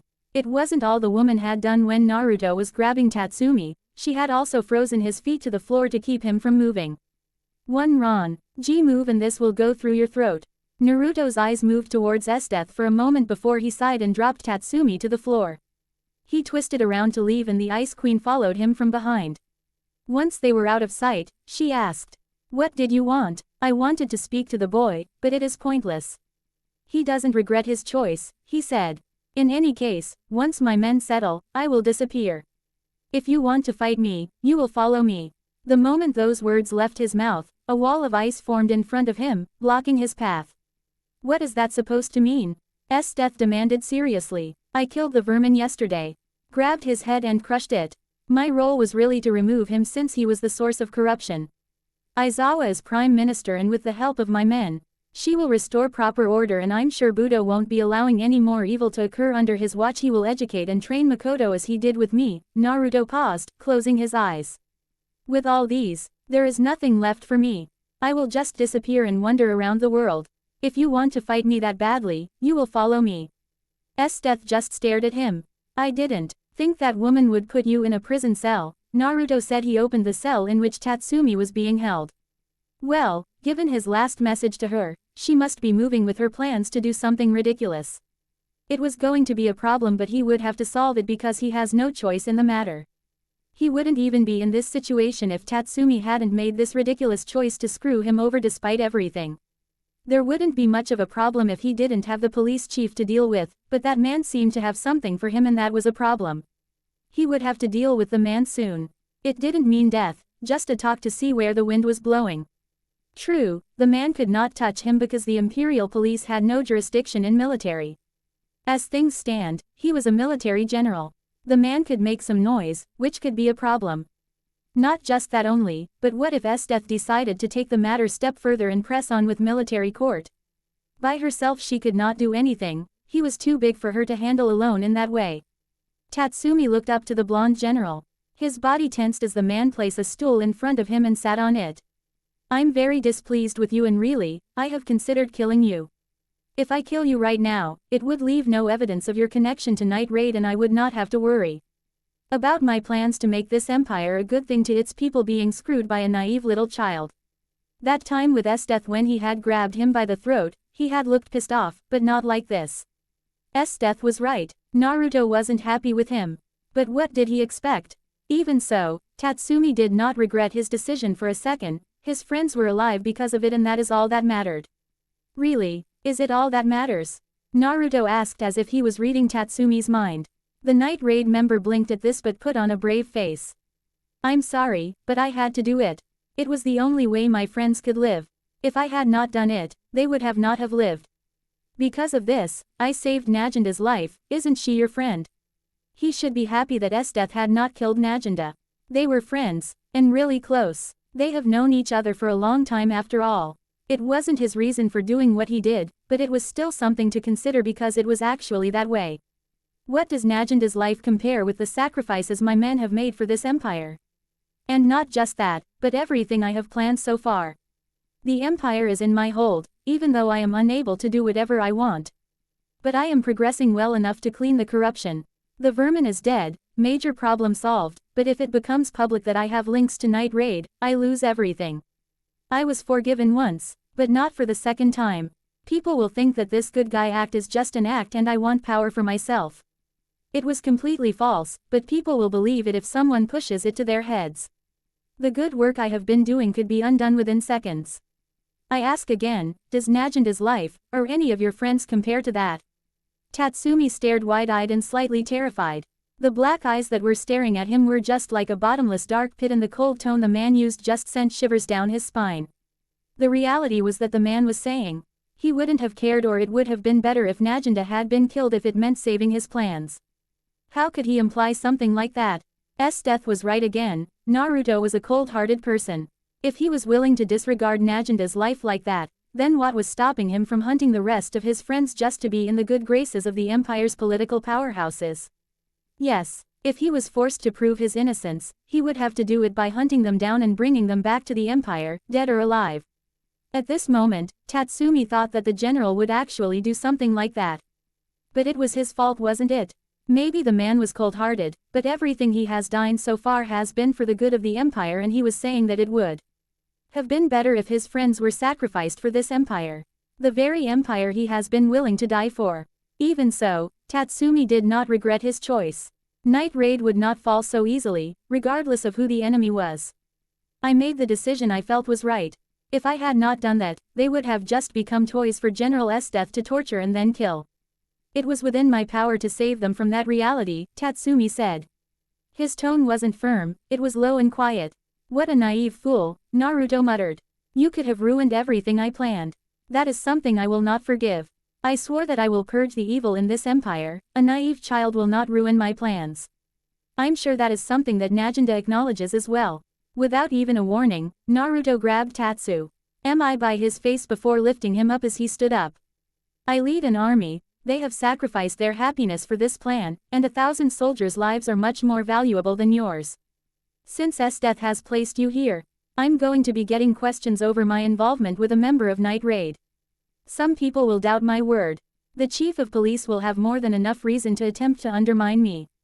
Perhaps you do not get politics, but despite how powerful I am, I'm vulnerable to attacks if I do not do anything by the books.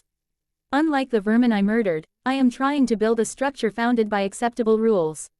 But if I am breaking those rules myself, I lose the support. When you have no one to back you up in politics, you lose influence and eventually you lose control. The only way to retain control would be using force. For an empire like this, it would be nothing short of becoming a dictator to completely gain control when no one supports you. Naruto then dropped Tatsumi to the floor. Really, he was fighting all the urges to mutilate the teen.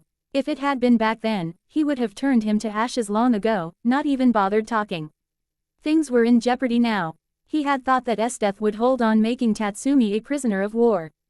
Raping her had been enjoyable, but not enough to get her to lay low for a little while. He could have used the time to buy himself some time. Perhaps she found that his army was returning to the empire and realized that she would not have the joys she seeks with them around. Certainly, even though Aizawa would not do anything to stand in her way. She would not allow her to do as she pleases, and then there was Budo. Esdeath was pushing him. Unlike previous the Prime Minister, Aizawa will hold a court session for you and you will be judged. Depending on evidence, you will either be executed or thrown into a cell for many years. You came here prepared to die, then expect that you will die if you're judged for execution. Tatsumi understood it. Naruto wasn't going to help him. Maybe a small part of him had thought he would, but the larger part of him had known that if he got captured by Esdeath, he was going to be executed. He was prepared to die for his cause. He would not have any regrets.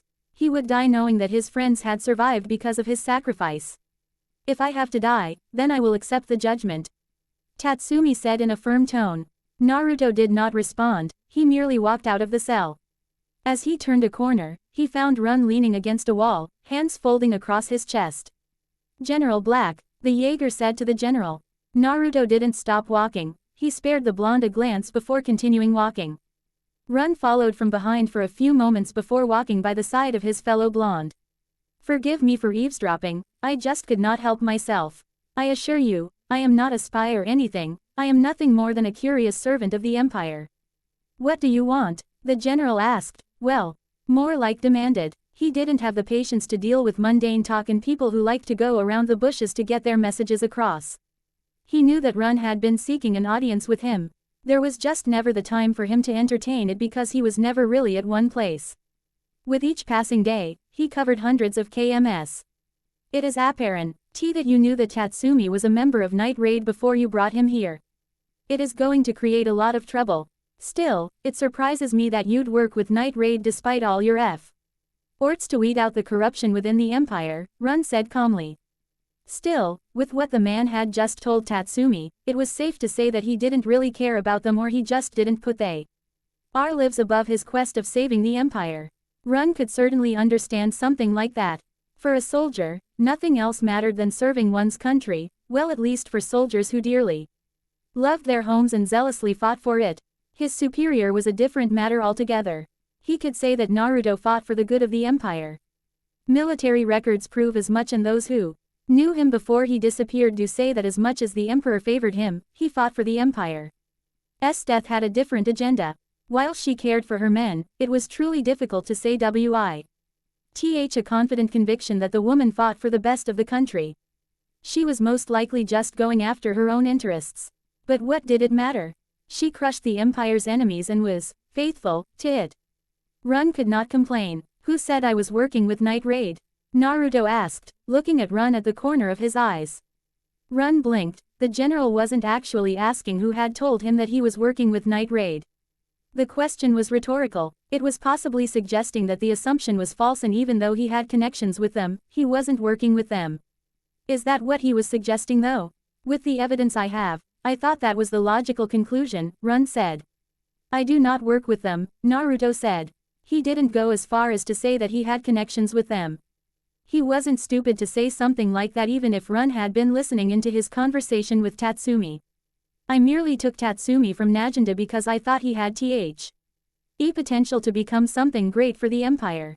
The life of an assassin has no pleasant future. You kill people for a couple of years, and then at the end of the day, you are going to die. You're forced to live in hiding. Just like a spy. Once your identity is unknown, you lose everything.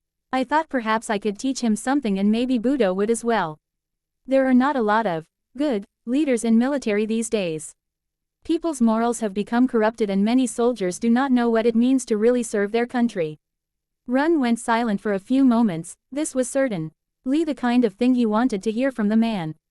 Esdeath had her own ideas about the general, but he wanted to understand it himself. He wanted to form his own perception based on his own experiences with the man. I sought after you because I was curious. General Esdeath depicts you as a cold-hearted soldier who is just like her. Naturally, that leads me to question why you do what you do. I am someone who has been ignorant of the corruption within the Empire. Your presence has changed things. I might not agree with some of your methods, but I cannot deny that you have brought stability and empowered the Empire's structural systems to work. The Imperial Police are now doing what they are supposed to be doing. Corruption is no longer done in broad daylight. People are given fair trial, and those who are guilty are punished. Justice is being served. I cannot complain over that. The work you have done so far has been massive and miraculous. Then, I don't agree in principle with General Esdeath, but just because I don't agree with some of her ideas doesn't mean that I cannot follow them and I cannot work with her, Run said. The same can be with you. My desire is for a free empire. If I can be of use to this revolution, please use me as you can. I will consider that, Naruto said before pausing. You can stop with the snooping around looking for answers about me. I don't like it when people do that. It makes me think that they have ulterior motives.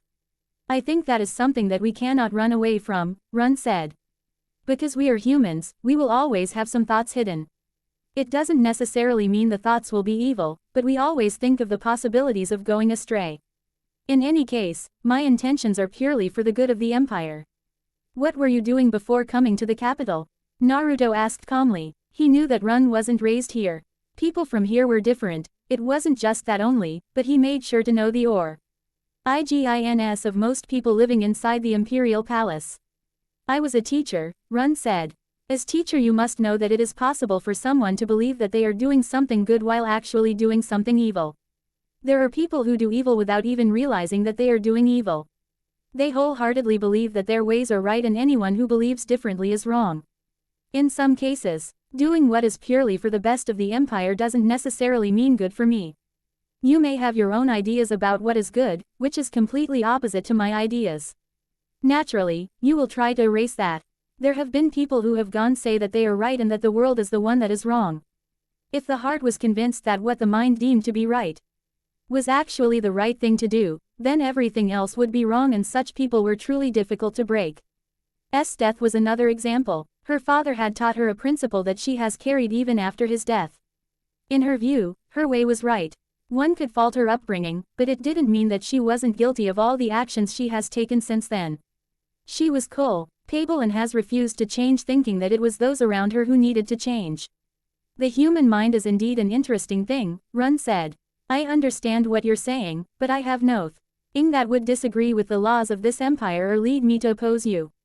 Naruto turned his eyes towards the blonde for a second before looking ahead at the passage. His quarters would be more or less vacated by now if Aizawa didn't spend her days in the palace. If she could get her work done somewhere, there would be no need for him to be here. Old memories had a tendency to bother him every now and then. Makoto had Budo to protect him, so there was no reason to worry. It was apparent to Run that Naruto no longer had anything to say to him, but for him it was not enough. There was still more that he wanted to know, and unless the man told him to beat it, he would follow along, even if they would be just walking around aimlessly. You said that you do no work with Night Raid, why? Run asked. Personally, I don't have any problems with them, but I do disagree with how they do things. I would hunt them down if offered the chance to do so.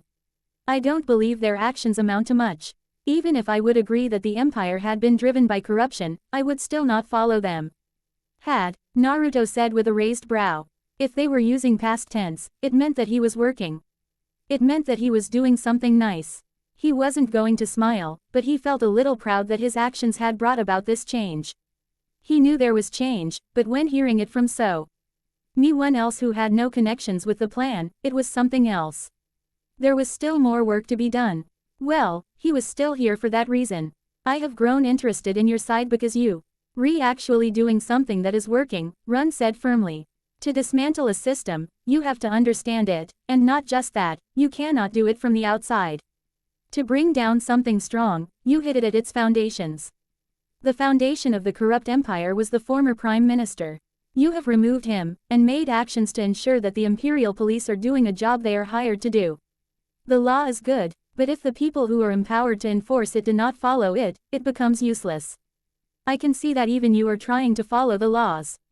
I guess to build stronger foundations, you need to do the right thing, because if you leave gaping holes, someone will come in and take advantage of it. It is interesting that someone like you works with Esdeath, Naruto said. Well, strange things happen in this world, that was the last thing Naruto said before disappearing from the view of the Jaeger. He disappeared just like that. Run merely shook his head before turning. A few minutes later, Aizawa looked up towards the entrance as Naruto walked into her office. I was wondering when you would appear, she said as she leaned to her chair. She was truly tired and needed some break. But of course talking with Naruto would not be some form of a break, it was just going to be more matters that needed to be resolved. He would tell her not to worry about it and that he would handle it himself. But she would worry because if he got screwed, she was also screwed. The blonde was her main supporter. It was his pull alone that saw her sitting in this office of Prime Minister. She has made enemies and a few friends. Well, at least things were looking good in these days, she still needed him to remain though. Her life depended on it. She had no doubt that if she inked some people would take the opportunity to end her life. I got held up with some stuff, Naruto said as sat down. You look as if you've been working of a number of days without rest, he said taking a good look at her expression. It can't be helped, Aizawa said with a long breath. I do most of the work myself and no one has really filled my previous post. There is just a lot to do and few people to trust. With the emperor in the sidelines, more work comes to me and really, it is a lot without anyone to share the heavy load. You should stop this thing of just walking around and help me out. Naruto stared for a few moments before shaking his head. There were still enemies within the high positions in the empire. These people were not necessarily corrupt, they just had their own agendas and some were just greedy.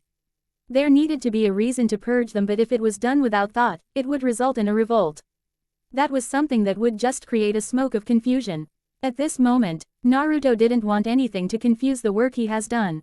He would have to allow some things to pass just so he could maintain control, or to be more specific to make sure had Aizawa progressed with the agenda without powerful resistance from the rich and powerful. We will get you some people to assist you, Naruto said. Besides, my men should be arriving soon.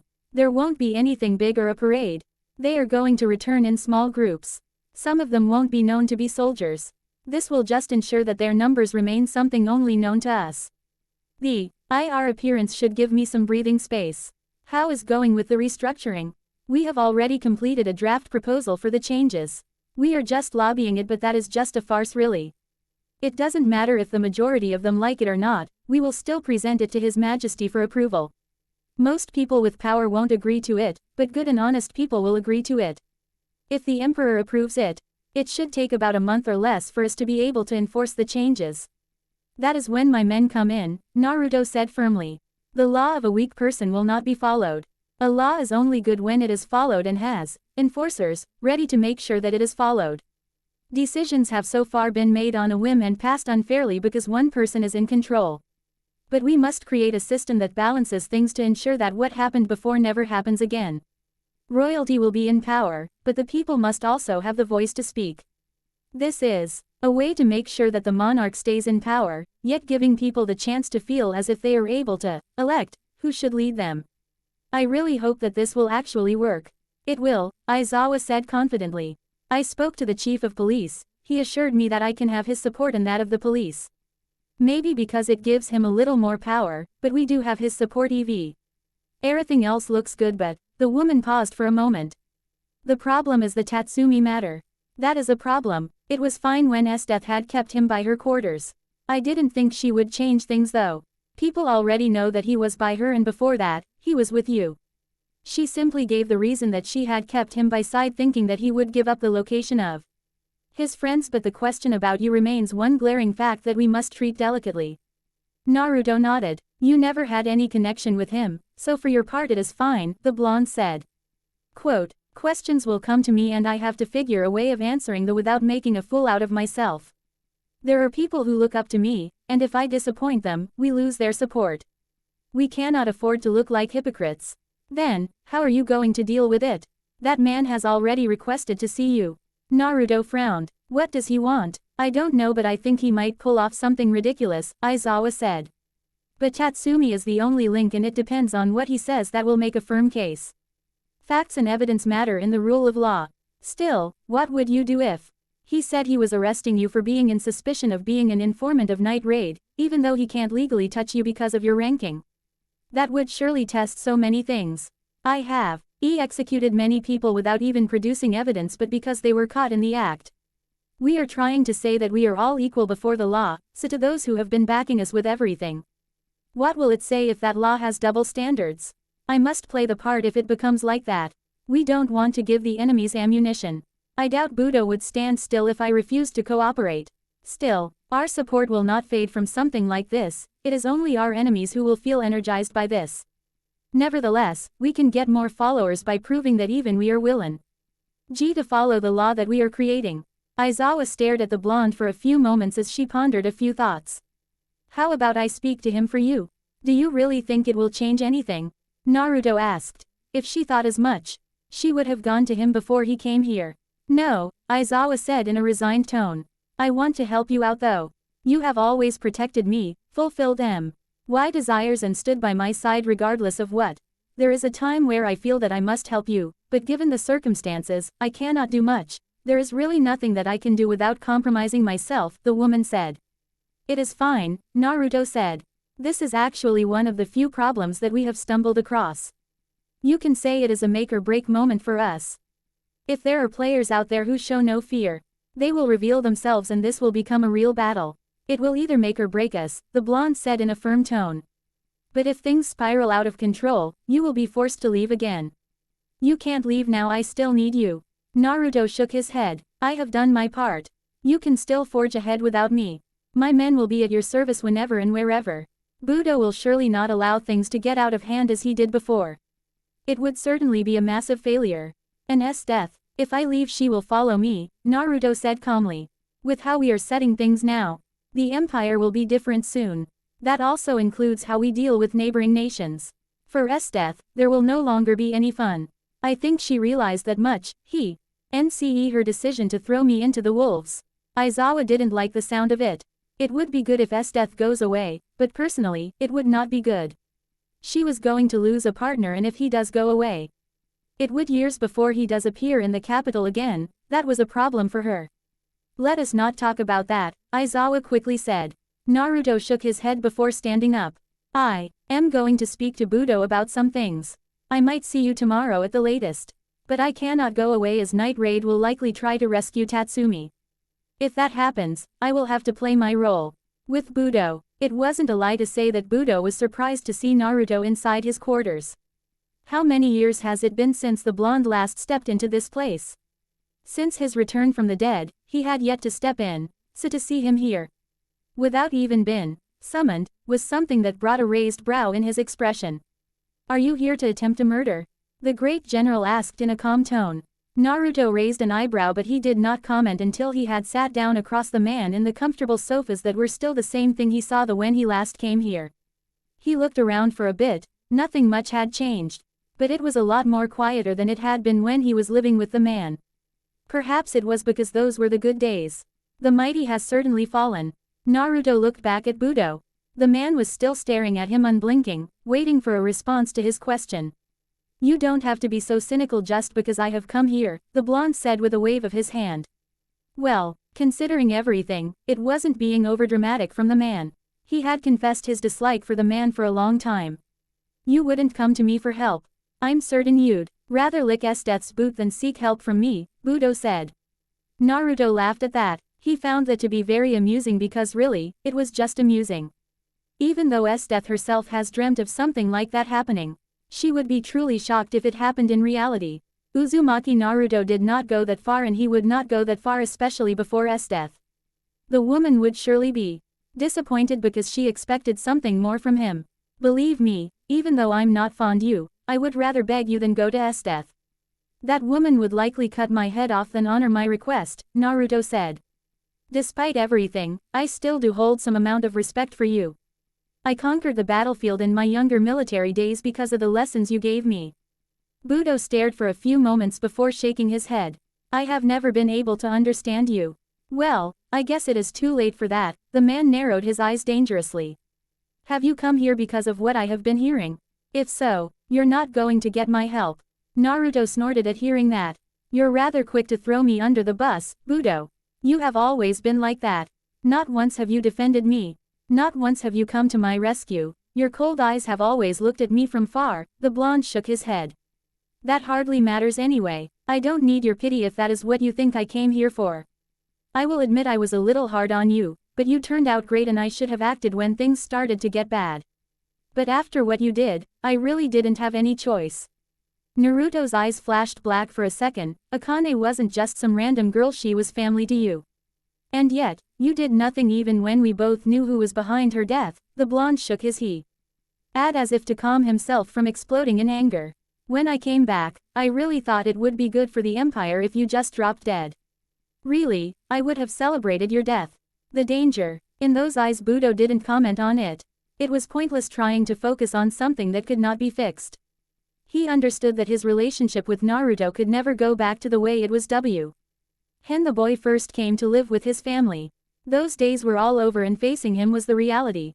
Why did you come here? Your family has always been in charge of protecting the royal family in this place, but as it stands, if you die, there will be no one to take that role from you. I was meant to succeed you, but unforeseen circumstances caused things to go out of script, the blonde said calmly. I want to create a royal guard that will be in charge of protecting the emperor. Of course you will be in charge of it, for now at least, and if things proceed smoothly, you may even have the time to groom someone to succeed you. Is there a necessity to create something like this?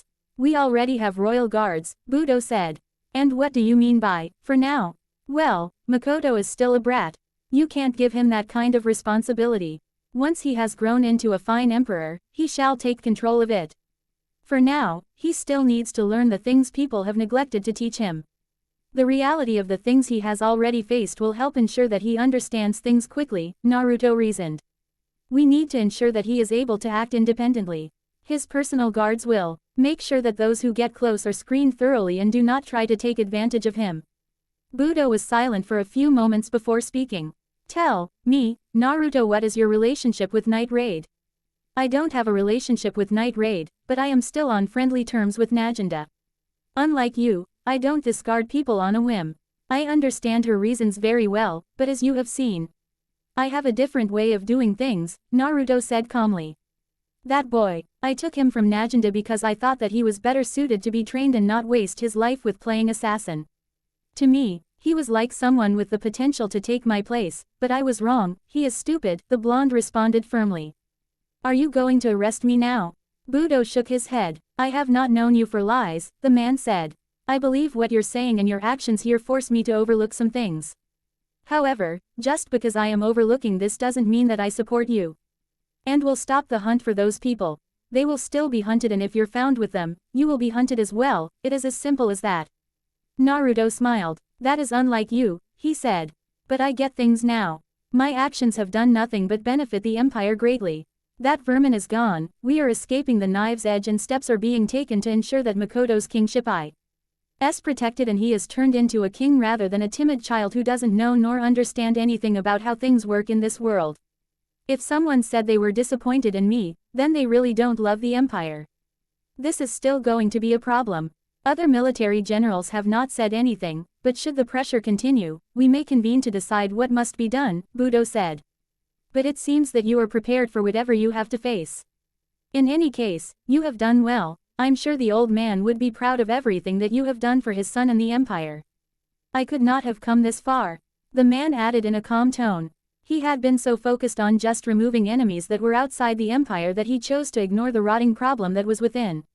He had been foolish, yes. How could he say he would remove the enemies outside and then turn his attention towards those inside? He knew that Honest was a corrupt snake that was driving this beloved country into the brink of death. And yet he allowed the man to continue living, even after everything. When Naruto returned, he spoke of evidence, but when had the man required evidence to innocent people killed? I don't need to hear that from you when you have failed to do a single thing, Naruto said in a hardened tone. Even now, there hasn't been any contribution to anything. You just keep an eye on things. But never getting your hands dirty. Despicable. I wonder how you can be content if this building is fine but the people outside are breaking apart. You can still redeem yourself, however. I cannot teach Makoto anything. But you can. He must also learn to fight. A country becomes the state of the mind of its leader. He was naive and weak-minded, without any real guidance, and that vermin took the decisions for him. If he becomes strong, courageous, the people will believe in him and he will command confidence in the people that are below him. You have not done anything for hidden reasons, Budo said. So, he wasn't going to ask what the blonde gained by doing all these. I had planned on ensuring that the Emperor is properly educated. It would be pointless to remove Honest, then just leave him as he is. He needs to be educated so that no one will take advantage of him, again. I don't like that you're pushing some ideas into him, and I would like it if you stopped. Naruto shrugged. If I can influence him positively, I will. Should you really be complaining if the actions are only good for the Empire and Makoto? If you're doing it in the wrong way, then I am. Must have a say even if the results are good. For me, it isn't just the end game that matters, Budo said. Even you have been careful with where you tread because you know that if you don't do things properly, nothing will last. Naruto blinked. When had it become like this with him and Budo? It felt weird that he was talking with the man like this. The blonde stood up. He needed to escape this place.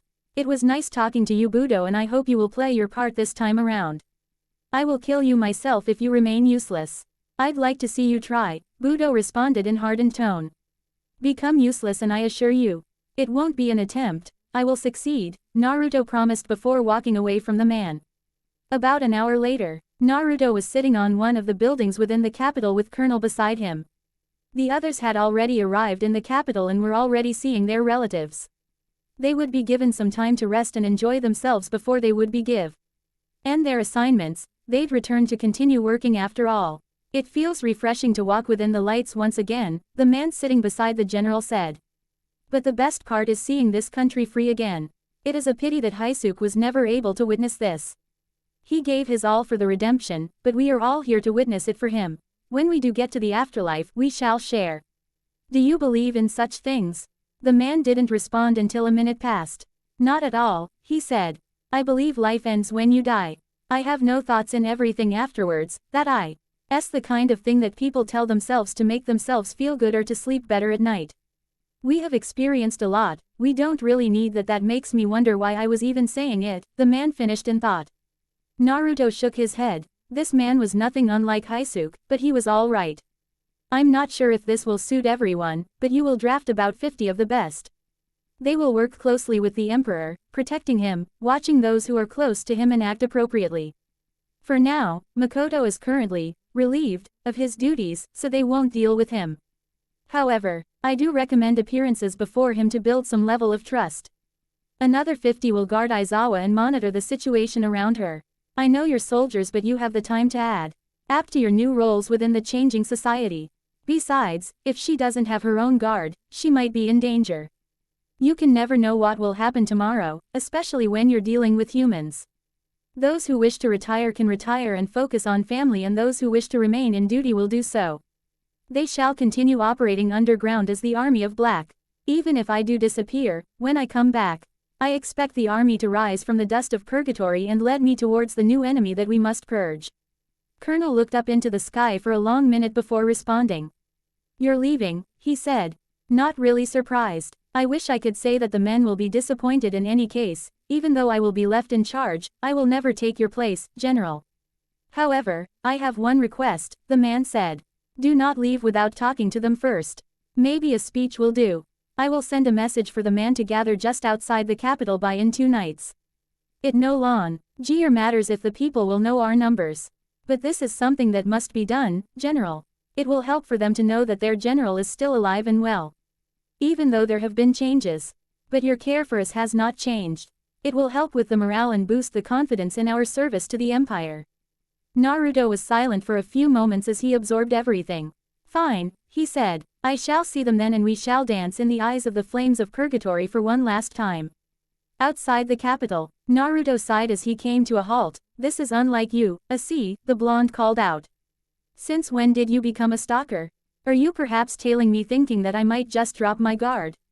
It would be unlike the woman. She wasn't the one who hid in the shadows and pounced when you at least expect it. No, Esdeath attacked in broad daylight. What would be the fun of a sneak attack that would just catch the enemy off guard? That way, she would easily crush them. A challenge was required as it became much more fun when she was breaking them apart. She had tried to do that with him, she failed. She could not break his will, no one could.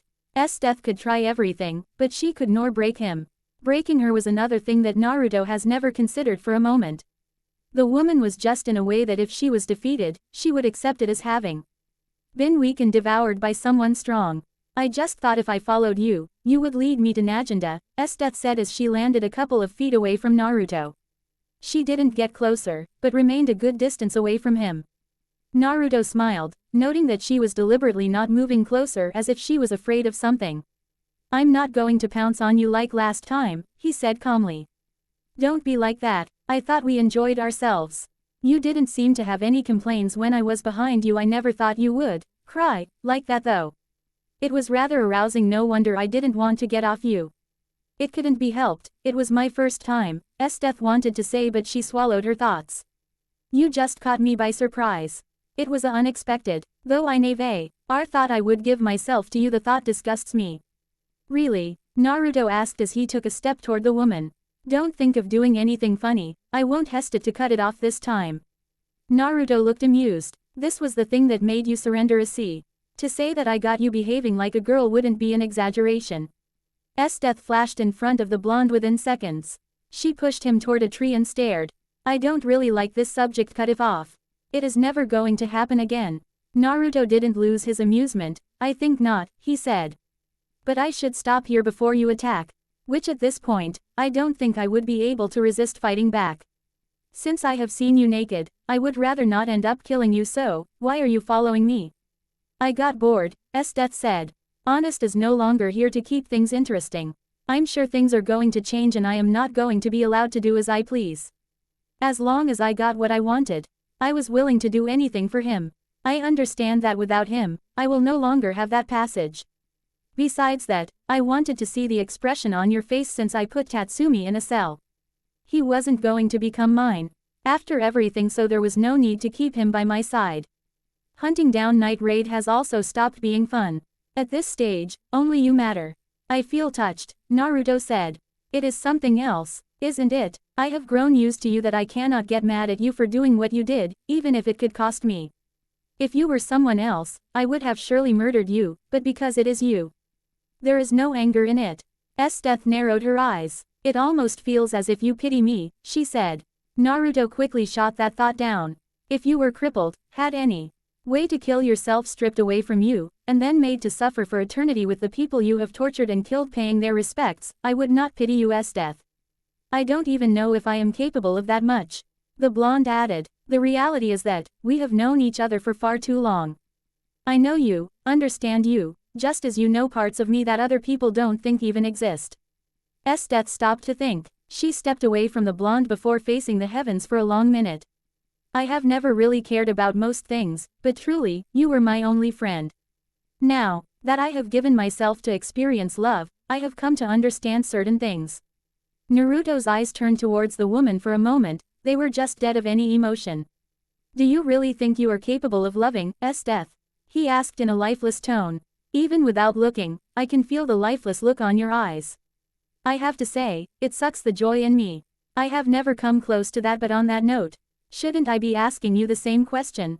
If you can have that kind of expression, what is there in your heart, Naruto? Esdeath asked without looking at the blonde. Nothing really, Naruto answered. Are you happy that you have nearly screwed me over? Not at all, Esdeath said with a shake of her head. I will be pleased when action is taken and I'm ordered to take you down. Or when you're forced to flee the Empire. I would choose the latter though, as it gives me the chance to chase you from behind, armed and ready to strike. But you would never succeed in that, and I would certainly not run from you. Naruto said. Still, did you really have to go this far, Esdeath? I told you I would fight you. That has not changed, and yet you still go on to do this. Even though I say I don't hate you, it doesn't mean I would not kill you if you ruined my plan to purge the corruption. It would be out of principle than anything. Esdeath stared at the blonde before responding. You're taking too long, and I might have been a little pissed off that I allowed you to get on top of me, and yet, it still felt good. Perhaps things played differently in love-making. It wasn't a game of pain, was it? It was just an action of pure pleasure, so much more than she felt when she tortured people. Perhaps that was what was making her mad. I do get a little disappointed in you at times, Naruto said. But I am not the one to be teaching you about life. Nevertheless, I am glad that I got you to experience pleasure. It was a little rough for my liking, but enjoyable nevertheless. Next time, we should be a little gentle. Who said there is going to be a next time? Naruto merely smiled. I want to go do some things, Esdeath, and I also need to clear out my head. I want to release some pent-up energy. Esdeath, I was actually not following you. I want to search for some danger beasts and slaughter them. Naruto raised an eyebrow. Let me join on that fun, a clone O. His would be searching for Naginda since he didn't know her exact location. He just knew the general location, and there was really no way for him to speak to her other than in person. While having fun with Esdeath, the clones would be doing their work. Esdeath smiled. Just like old times, she said. It won't be like old times because those days are way past us, Naruto said as the two began to dive deep into the forest. Say, Esdeath, have you ever felt as if you were a god in another world, but grew bored of it and just wished to be born in another world? That was something strange. Who would feel something like that? A person with a god complex. What are you talking about? Naruto shook his head. Nothing, it is just that I have no memories from childhood. It only goes as far as when the old man found me with just this sword. He held out his right hand and black flames burst into life. This sword that sometimes feels as if it is a part of my soul. Maybe I am just going crazy. But there have been times I felt as if it was trying to talk to me. Why are you telling me this? Because you have known me for a long time and would not say that I losing my mind, Naruto said. Any other person would assume that I am. The following day, Naruto was having breakfast with Makoto inside the boys' quarters. He had been called here and honored the call. How has it been going with everything? The emperor asked quietly. Just fine. Prime Minister Aizawa has been holding in just fine. You will like the job she has been doing since she took over from that man. For now, I wish not to burden you with the things outside. You need to focus on your studies, Naruto said calmly. Makoto frowned. You're treating me like a child, he accused with a look. Naruto smiled. Well, aren't you? He asked. What do you understand about politics, Makoto? What do you understand about the empire, about her people, about life? You desire to help people, but you do not understand anything because you have never been given the chance to understand. That man fed you everything and took decisions for you. You have to understand a lot of things to become the kind of a leader that your father would be proud of. The leader that will command respect from his people. You need to grow. You have not. You're still a kind child, arguably innocent, that is why you need to learn. Budo is even going to teach you how to fight for yourself. A leader who cannot stand up for himself does not inspire his soldiers to lay down their lives for him. You're only respected because you hold the crown in your head, and have royal blood. If not for that, no one would respect. You would be just a brat, a naive child who thinks he can control this great empire. I understand I am lacking. Makoto shouted, but you didn't have to be so blunt about it. Naruto shook his head. For you to be able to stand on your own feet without someone to spoon-feed you answers, I cannot go easy on you. How many people have you sent to be executed without even understanding anything? But the Prime Minister said they were guilty. Ridiculous, Naruto said. You could not make the decision. I have told you before. You sent many men to their deaths just because that man said so. You have to realize just how powerful your words are and how your decisions affect your people. You must care for them as you care for me. And understand that it isn't you makes the empire but the people. Without them, you would be nothing. The throne the king sits on or the gold crown he wears does not make a king but the people he leads. Naruto sighed. Enough about that matter, he said. How are you tutors treating you? Makoto smiled. Good, he said before frowning. I'm beginning to understand that I don't know a lot of things about the economy. Politics, life in general, he added. Is there really a need for me to learn to fight? Naruto nodded. How about this, after eating, I will show you how to hold a sword, he said with a smile. Lessons from General Black, I will take that offer, he said happily. The rest of the breakfast went smoothly and afterwards the two decided to take the training ground. So that Makoto can learn to use the sword. However, the moment they stepped out, they found themselves staring at the chief of police and a number of men behind him. Imperial police have no bussines. On royal ground you should know that, chief. I assume you have come for me, but you really have no power to do that since I am still a general, Naruto stated calmly. I understand all that, the man said with a smile. Forgive us your majesty, but great General Budo gave us the authority to talk to General Naruto. It was fine, Naruto wasn't going to refuse, but he needed to first take Makoto to the training ground. It might be a technicality but he was still a soldier and police could not touch him, they could question him but they could not do anything. If there was any problem, he would face either the military court or the emperor. This was nothing more than a political goal from the side of the man. I still haven't something to do with the emperor. I will see you after. At HQ, the man said. Well, then, your majesty, have a blessed day. What do you want with me? Naruto asked the police chief, sitting on a chair, in what appeared to be an interrogation room. He had made the decision to come here before someone starts thinking of pulling some strings to get him to behave in certain way. Nothing was going to happen, he was sure of it. There might be some political punches coming his way. But he would survive. It would not be without scratch, but survival was the most important thing. If he were able to live in, he would be able to change things. Once you died, you could not change anything. You could not do anything. His dreams would die with him. As long as one was alive, there would always be an opportunity to make good of one's word. I have a few questions regarding Tatsumi, the man started. I know it isn't my business since General Esdeath was given the mandate to hunt down Night Raid by the previous Prime Minister, but there are some matters that do concern some matters I am investigating. This is of course with some people who were targets of Night Raid. How can I help with any of that? Naruto asked. I don't know, the man said. But there has been a question about your involvement with Tatsumi and Night Raid. I cannot prove anything, but just a word of it spreading out, and it could do some damage to people's reputations. I mean even the image Aizawa has been building could be ruined because really she is associated with you and everyone knows you put her in that position. Naruto tilted his head to the side, it was almost as if the man was suggesting that he stay away from Aizawa. The thought was just ridiculous, he would not do something so mad. Not now, the man could have some reasons for doing what he was doing, but Naruto really didn't care for them at this moment. You're still not saying anything clear, Naruto said in a calm yet impatient tone. If you were a normal person, I would be questioning you about your connections with Night Raid. But since you're military, I cannot do that. I would certainly be trying to play outside of my field and that would be a dangerous game. The military heads would not be pleased, the man paused. I forget you're also one of them due to your position as general. In any case, the previous police chief was murdered by Night Raid. We know that he was a corrupt person, we have evidence to back that up. But I want to know if Tatsumi was involved in it. I don't know, Naruto responded. What Night Raid does isn't really my business. If you want to know, you can go ask Tatsumi yourself. That is impossible, the chief of police responded quickly. Although I get along with General Esdeath, she won't let me go anywhere near him. She has promised to deal with anyone Oh, tries anything, and so I cannot go far hence. I am here with you. Of course there are hidden agendas. Naruto didn't say anything. I like how things are going now within the empire.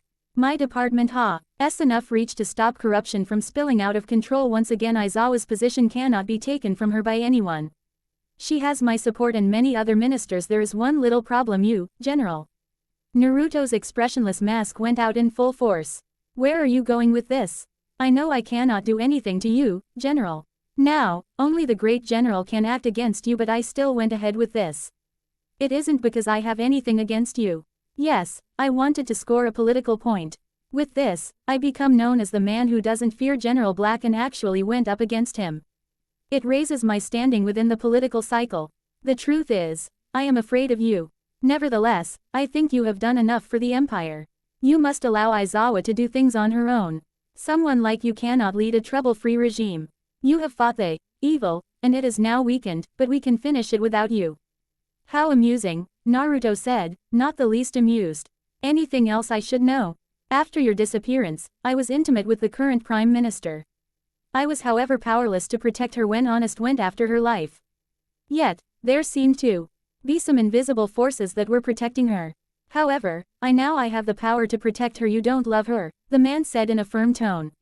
I am in a position to protect her and continue with the work you have been doing.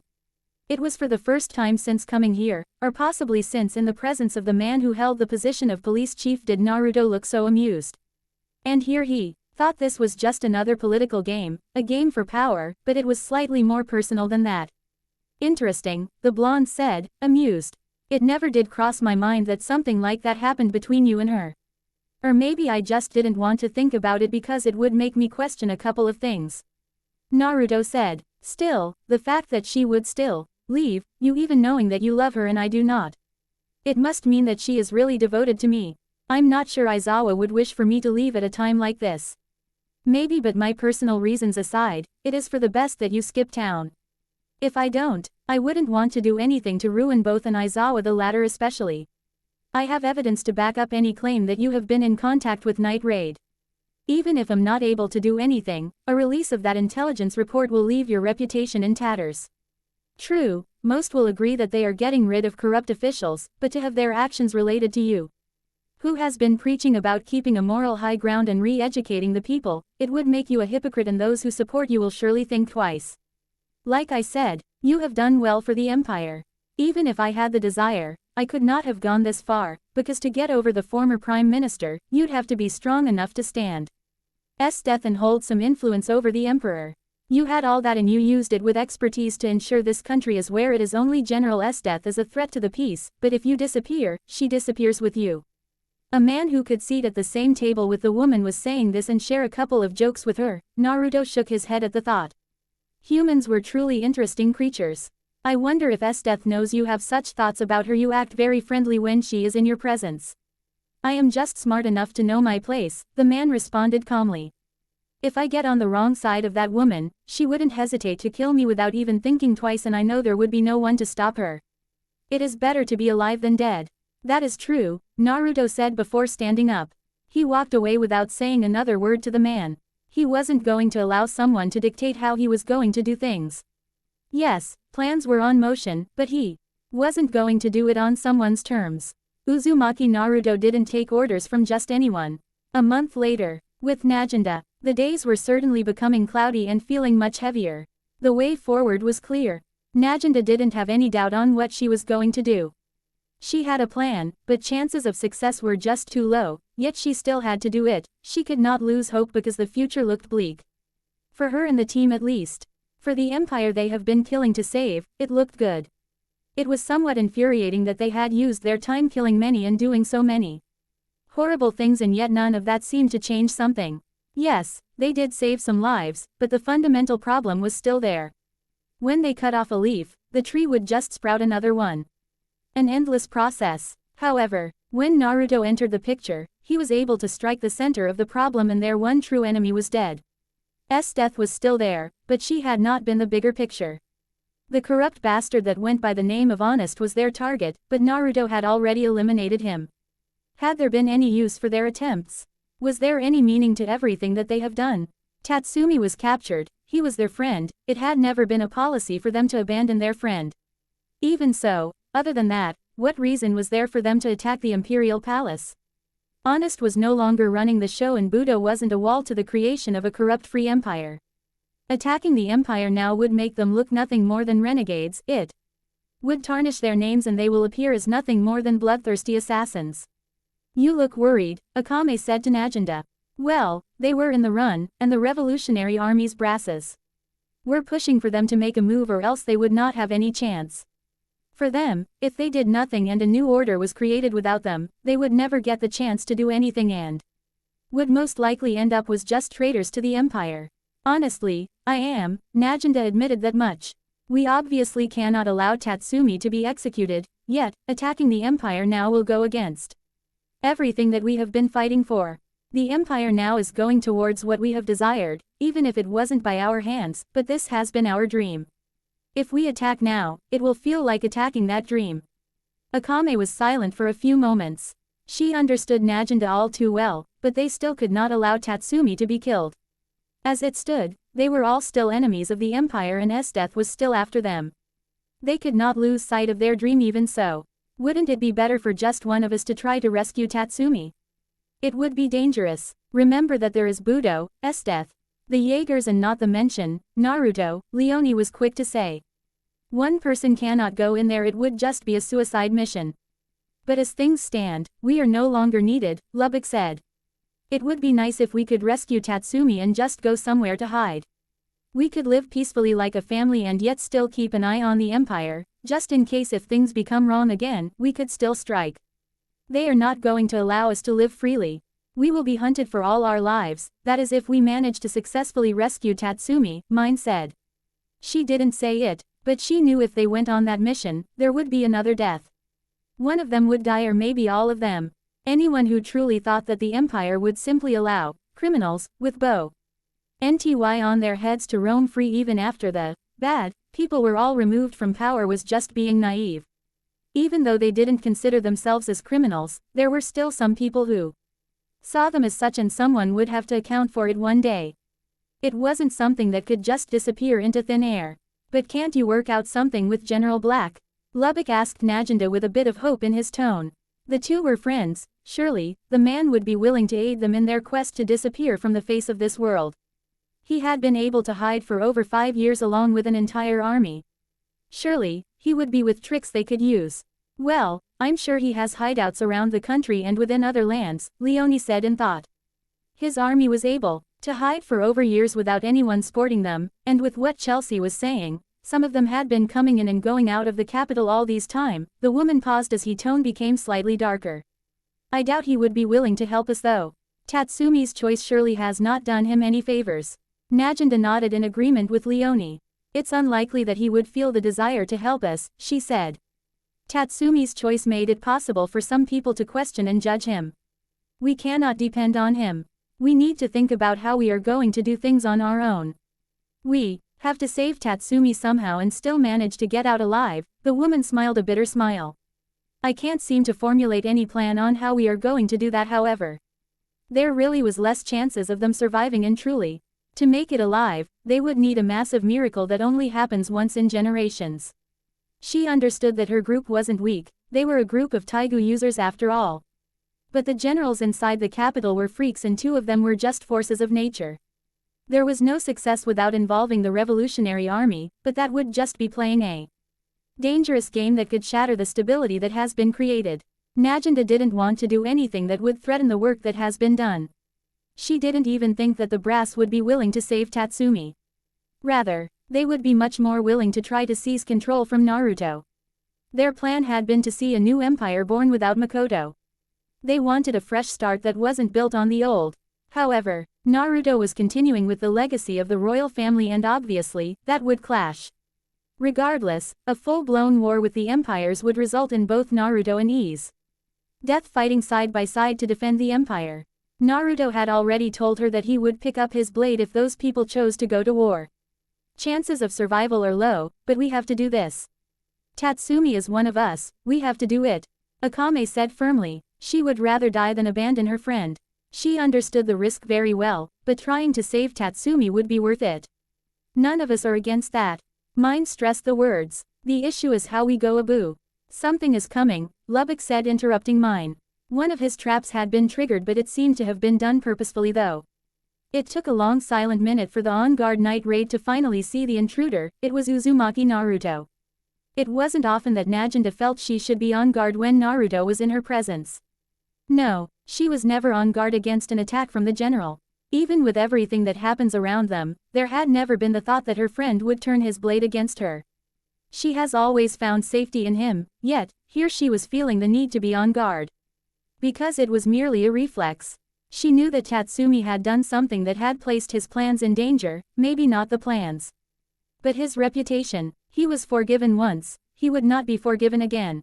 Once people start questioning your motives, it would not be easy to sell them your ideas. Still, would Naruto really try to attack her? It was a question that racked her brain, but the answer was firm. Naruto desired to cleanse the empire, he wanted to fulfill the oath he made to Miya. With the way he was now, he wouldn't permit anyone to stand in that way, even if it was her. Naruto raised an eyebrow, seeing Naginata's defense hold up slightly. This action caused her subordinates to do the same. I never thought that I would see the day you'd raise your hands defensively, fearing an attack from me, the blonde general said. It took a few moments for Naginata to process her thoughts, but when she was done, she heaved a sigh of relief before responding. The situation doesn't help things, and you don't particularly look like a happy person. That is because I'm not entirely happy. You can as well say that I am sad. Naruto came to a halt. Can I speak to you somewhere else? Naginata looked at her subordinates for a moment before nodding to the blonde. She waved her hand, trying to get him to follow her. Naruto did so, and they walked for a bit, coming to a halt a distance away from the members of Night Raid. Naginata leaned against a tree and folded her hands together. Things must be bad, Naginata said. Naruto shook his head slightly. Not like that. Considering everything, they are not that bad really. I have just come face to face with reality. You know, when you try to run away from it and then it has its day of slapping everything into your face. That was the sweet thing called a cursed life. You could not avoid things forever. You may feel like you can go on shoving things at the back of your head forever. But a day would come and you would end up exploding.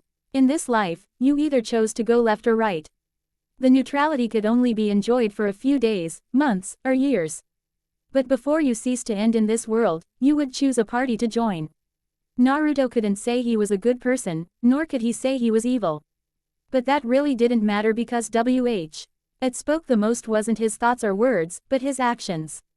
There would be something that he would leave in this world, and it would be the good works that he has accomplished. You should have known better than anyone, Naginata said in a firm tone. You have been playing soldier for far too long. Still, what is it that you are facing that causes you to be sad? Naruto looked up for a moment. He did not respond immediately, even after bringing his face to look at Naginata once more. A minute or less passed before the blonde finally spoke. Since Miya died, I have always thought that the only reason I was left alive was because I had to fulfill my wish. There was nothing else left for me. Even now, I don't think I could go back to enjoying life as I did when she was still around. But I have now purged the evil. Soon enough, I will leave this place. But, what do I do after leaving this place? What will satisfy me? Should I simply die? I am going to face Esdeath. A thought does come if I should just die with her, however. A small part of me wishes to continue living on. A small voice in me wishes to see this empire turn around. Naginata was silent for a few moments as she absorbed the words. When she responded, her tone was down and there were mixed emotions in her voice. I suppose when we are really alive we all face questions like that, but why don't you continue living, Naruto? You can watch from afar what you have been building and be ready to take action if things are on the verge of falling. She had just been discussing of doing the same thing with her subordinates, and friends, perhaps to even say family members wasn't even wrong. She could live happily no matter where she went, if she knew that the empire was going on the right track. It was a different thing with Naruto though. Could he really be happy after everything? This was the person who had nearly lost his mind when Miya was raped and then murdered. No, he had lost his mind. Could he return to live normally? Could he even love again? It was a difficult one to answer in this moment. Naginata felt that even Naruto could not answer the question. Perhaps the only way to know would be if he tries to live again. I cannot answer that one.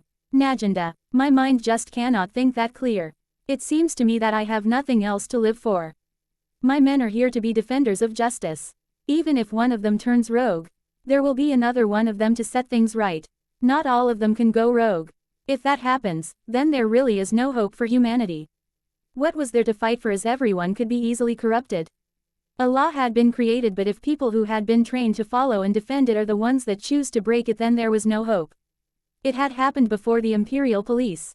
If it happened again, then this empire was as good as dead. Naruto didn't think it would happen though. If he had such thoughts, he would not be having any thoughts of leaving this place.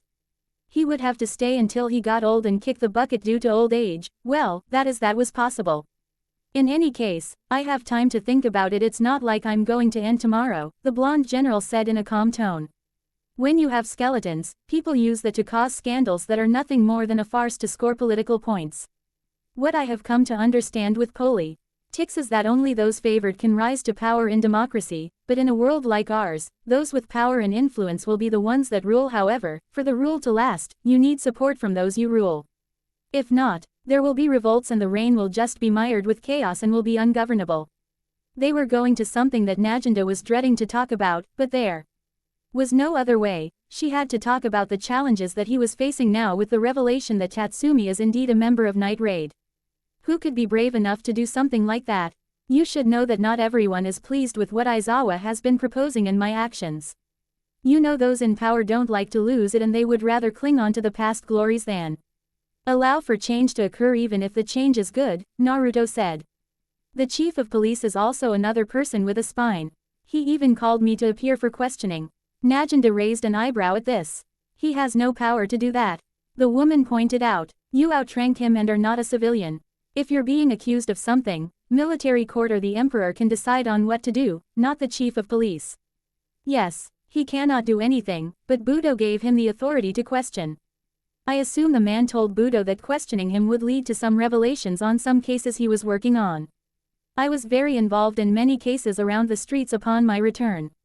In any case, he has requested that I leave the capital or he will expose me. Says he has proof that I am doing something with you guys. Even if military court doesn't take any decision now, once tangible evidence is brought before them, they will not ignore it. I will be summoned to appear before the court. Don't tell me you're afraid of that, Naginda said. It isn't a matter of fear, dear. Should I refuse to adhere to the law, I will become nothing more than a tyrant and I will have to fight the military generals. That will just undo everything that I have been doing. I cannot go on that path that says I am always right and everyone else is wrong. Naruto stared at Naginda for a long minute before speaking, adding. What are you planning to do about Tatsumi? What is going to happen to him? He will likely be tried and executed, Naruto said indifferently. It wouldn't matter to him if the outcome was the one that Naginda would not favor. If the boy was prepared to die, then he should be allowed to die. He went along with his plan knowing what he was going to face. It was best that he be allowed to face it. We are planning on rescuing him, Naginda said firmly. For a moment, Naruto looked amused. I didn't think you'd become so stupid, Naginda. You will get slaughtered if you try something like that. I assure you, if you try something like that, none of you will live to see the next day. Your death will not achieve anything, it will truly be meaningless.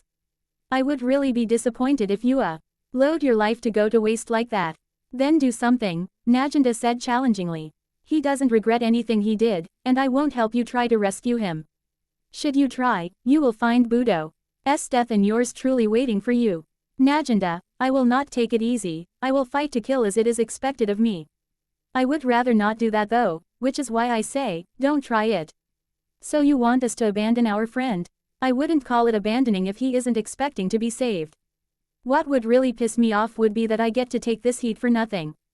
If you're just going to get yourself killed, then you shouldn't have run away when faced by Esdeath. You should have just stayed and let yourself be killed if you did that just to buy yourself a couple of days, Naruto said in a flat tone. I don't mean to be cold, but giving away your life needlessly is a waste. It's unlikely that Tatsumi will be executed anyway. Why do you say that? Esdeath isn't doing whatever she pleases. And the rule of law depends on facts, not speculation to pass on judgment. Well, it is a fact that he was caught with you guys, but he hasn't been suspected of doing any other crime. Of course, being a party to you is treason, which is punishable by death, but even if the judgment does come to that, it can be delayed by a couple of years until Makoto grows and assumes his role as emperor. Najanda frowned. You're not giving me anything concrete. That is because I'm not trying to soothe your soul, Naruto said before shaking his head. He won't be executed. You have my word, but I will repeat, if you try anything, you will die. Najanda fell silent for a few moments before settling down. There was a lot to take in and process. She needed to sit down to think things over. Even she knew that it was a suicide mission trying to save Tatsumi. She might not have said those words directly to her team, but she had inferred it. What now? You took away our role in the Empire. And now the brass that side is tossing and turning, arguing on what to do. Really, I don't know which orders to follow now because it is just chaos, Najanda said with a shake of her head. I am happy that things are looking bright. But where does this leave us? Perhaps I may be the only one to acknowledge, but you gave some people hope and saved many from pain. It wasn't enough to change the Empire, but you did do something. Hope is fundamental to the lives of humans, because without it we really cease to exist. You also instilled fear into the hearts of those who did evil. The fear became something that cautioned from them doing the extreme. So really, your efforts were not useless. There is something good that you did. I cannot tell you what to do next when I do not even know what I am going to do after I leave the Empire. You will decide what is good for you, but I hope you make a decision that will make it possible for us to meet somewhere in the next couple of years under different circumstances. Naruto stood up. But if you want to go out with a bang, you free to try something ridiculous, the blonde said with a smile. When am I going to see you again? If you decide to attack the Empire, soon, if not. I don't know, but we will see each other. You don't have to be worried about the Empire trying to waste resources to look for you. There will be better things to do than to chase a group that isn't a threat. Of course, for show, there will be a formal team tasked with trying to hunt you down. They might be given a real job with firm instructions to hunt Night Raid down. But the only reason those orders would be given would be because they cannot fulfill them. That would be from Aizawa. I don't know what Makoto will do. He may come with something new. After saying those words, Naruto walked away while Najanda watched him in silence. She sat there for a long minute thinking things before finally standing up. She was slow in return to her team. It wasn't like if she hurried things would change anyway, at least she could clear her thoughts before facing them. What did he want? It was the first question that faced Najanda the moment she appeared before her team. Just giving me a warning. Najanda responded after a few moments of silence. He said we should not try to save Tatsumi because we would all be killed. He isn't going to help but will act to ally fight against us if we attack the Empire. I figured that man would be quick to betray us, mine responded in a flat tone. Well, Leone started calmly. He was never on our side to begin with. I don't think none of us hadn't considered that the day would come when our thoughts would differ and that moment we would become enemies. He has never fought us because of his relationship with the bee.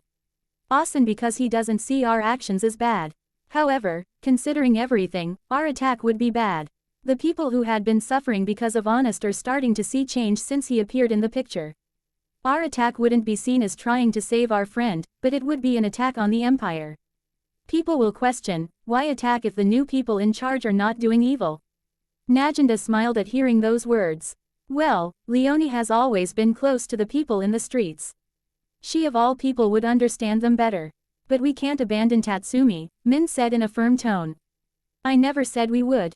Najanda said firmly. Why are we trying to save Tatsumi? Everyone blinked at the question.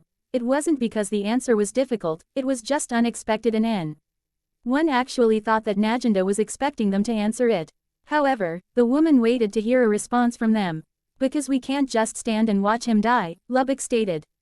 Yes, Najanda said with a nod. Naruto assured me that Tatsumi won't be killed and I believe him. Esdeath really doesn't care about killing him. If Naruto gives her what she wants, she will leave him alone. She doesn't have the free roam to do what she has been doing anymore. Naruto says that Aizawa will handle the matter. He gave me his word that Tatsumi will not be killed. Are you really sure that we can take his word? Naruto is many things, but he would never lie to me like that. Besides, he said that and added that if we wanted to go out with a bang, we could do that. Najanda said, I would rather not. If Tatsumi's life isn't in any danger, then there is no need for us to do anything. How long will that last?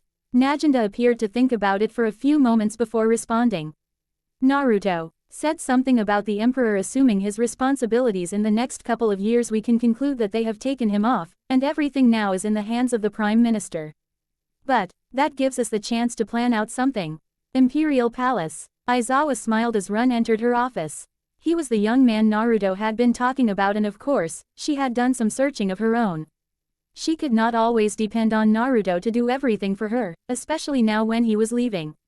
That was something she was still struggling to accept, but she would have to deal with it soon. At least she still had some time. There was no given date on when he would disappear, so maybe she could work out her charm to convince him to stay around for a little longer. The idea would be, that he would get to the life around here and he would opt against leaving. Prime Minister, Run started in a calm tone. You wished to speak to me. He was just putting it out there, just Sashiko. I'll know that he wasn't here because he had invited himself, but because she had requested his presence. Run, that is your name, correct? Aizawa said in a warm tone. Run nodded but didn't say anything in words. Please sit down. Once the blonde was sighted, the woman started speaking again. Why do you wish to assist Naruto when you're still a subordinate of General Esdeath? Officially, you're Ember of the Jaegers, a group formed to hunt down Night Raid. Lately, we have not been doing that at all. Run was willing to admit that much.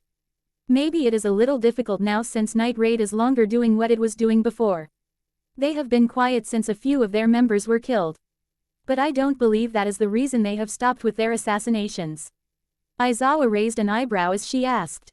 What do you think was their reason for conducting the assassinations? I did some investigation and found that the people targeted by Night Raid had one thing in common. They all had ties to the former Prime Minister and were corrupt people, Run said. If it was one or two, I would say it was a coincidence, but all their targets were like that. I cannot say that there was any innocent person that was killed by Night Raid. Even if there was no one person who was innocent, even if they were all evil people who hurt and preyed on the poor, you still don't agree with them, Aizawa said. Run nodded. Their methods were wrong. I will admit that there was immeasurable corruption within the empire, but their methods did not change anything. The bigger picture was still the same. They are still nothing more than criminals who have taken the law into their own hands. Aizawa smiled. To their own hands. She sounded amused. We are not stupid, Run. You came here because you wanted justice against what was done to the children you were teaching. You used all means to rise in the ranks of military. This is something that Esdeath knows. To achieve your objective you have been willing to do anything. A pity the person responsible for the slaughter of your children is dead. Still, you're still useful. I can see why you'd be willing to work with us. Run remained calm despite being found out. Everyone had his or her secrets and he wasn't going to apologize for it. You're not turning me down, the blonde stated. How did you know though? Just as you're to find information about other people, we are also able to do something like that. I am the Prime Minister after all, Aizawa said. Naruto says you have the potential to be useful for the good of the empire. Why did you come here? It was for justice and to change the empire from within, Run said. Aizawa nodded. You seduced and used every means necessary to get yourself where you are today. In order to get your justice, although you didn't get it yourself because Naruto did it for you, Night Raid has also been killing people to get its justice. I'm not trying to justify their actions, I am trying to say that you should not be the one to point out that this is wrong and this is right. You chose this path because you believed it was right and was the only path possible for you. The same can be said for Night Raid. In any case, you're still a member of the Jaegers and Esdeath's right hand. Are you willing to forsake all that in order to pursue your dreams? We are making it happen. The empire is changing. And you can be a part of it. The Jaegers will not be here for too long, Run said. The captain has been focused on General Naruto, and if he ends up leaving the capital she will follow him.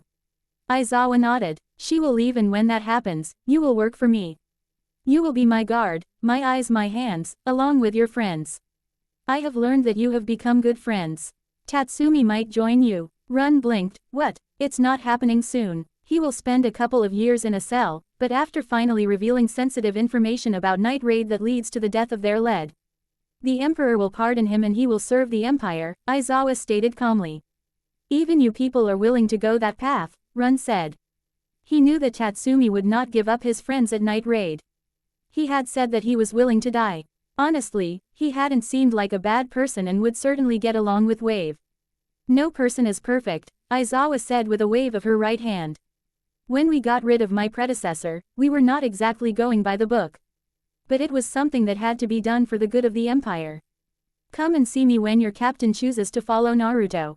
A little while later, Budo was standing beside a window inside Naruto's quarters with Aizawa and the blonde sitting just couple of feet away. It was perhaps for the first time that he was alone with these two in such a space. Nevertheless, this was something that was necessary, something that had to be done. "What is going on, Naruto?" Aizawa asked. She had been called to this place and she was surprised to see Budo already here. Last time she checked, Naruto didn't get along with the great general and they had nothing to discuss with him. She had a feeling it had something to do with pending disappearance from the empire. "I'm leaving tonight," Naruto said in a calm tone. "What?" Aizawa exclaimed. "We have not discussed this, Naruto.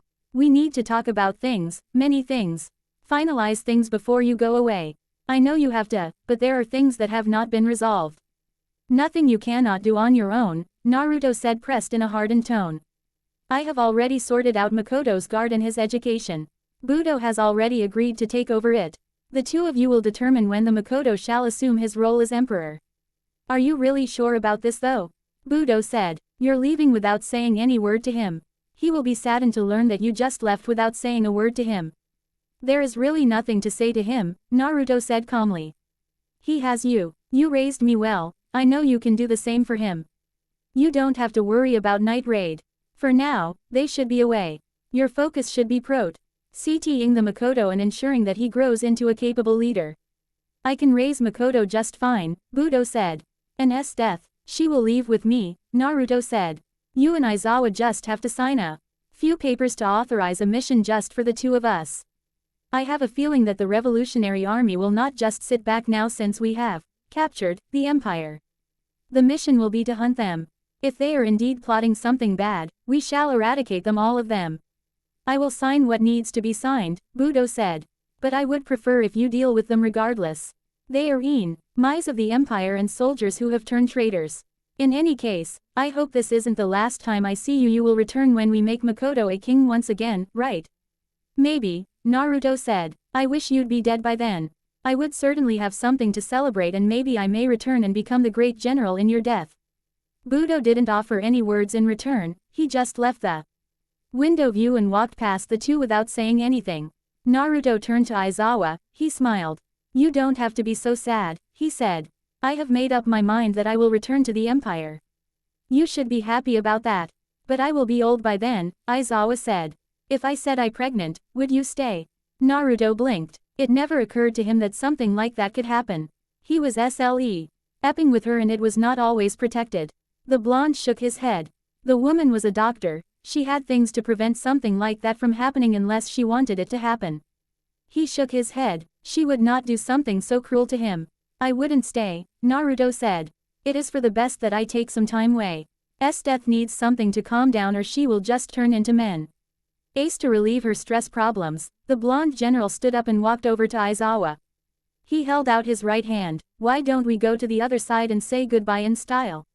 The following morning, unknown location. "It has been quite long since we entered a field like this, hasn't it, partner?" Naruto said. He was sitting on a large boulder in the center of a barren terrain.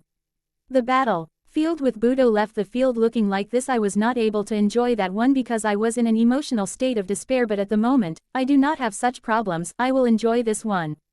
The last one hadn't been enjoyable. Not because she had ended up on the losing side but because she had been sharing it with Budo.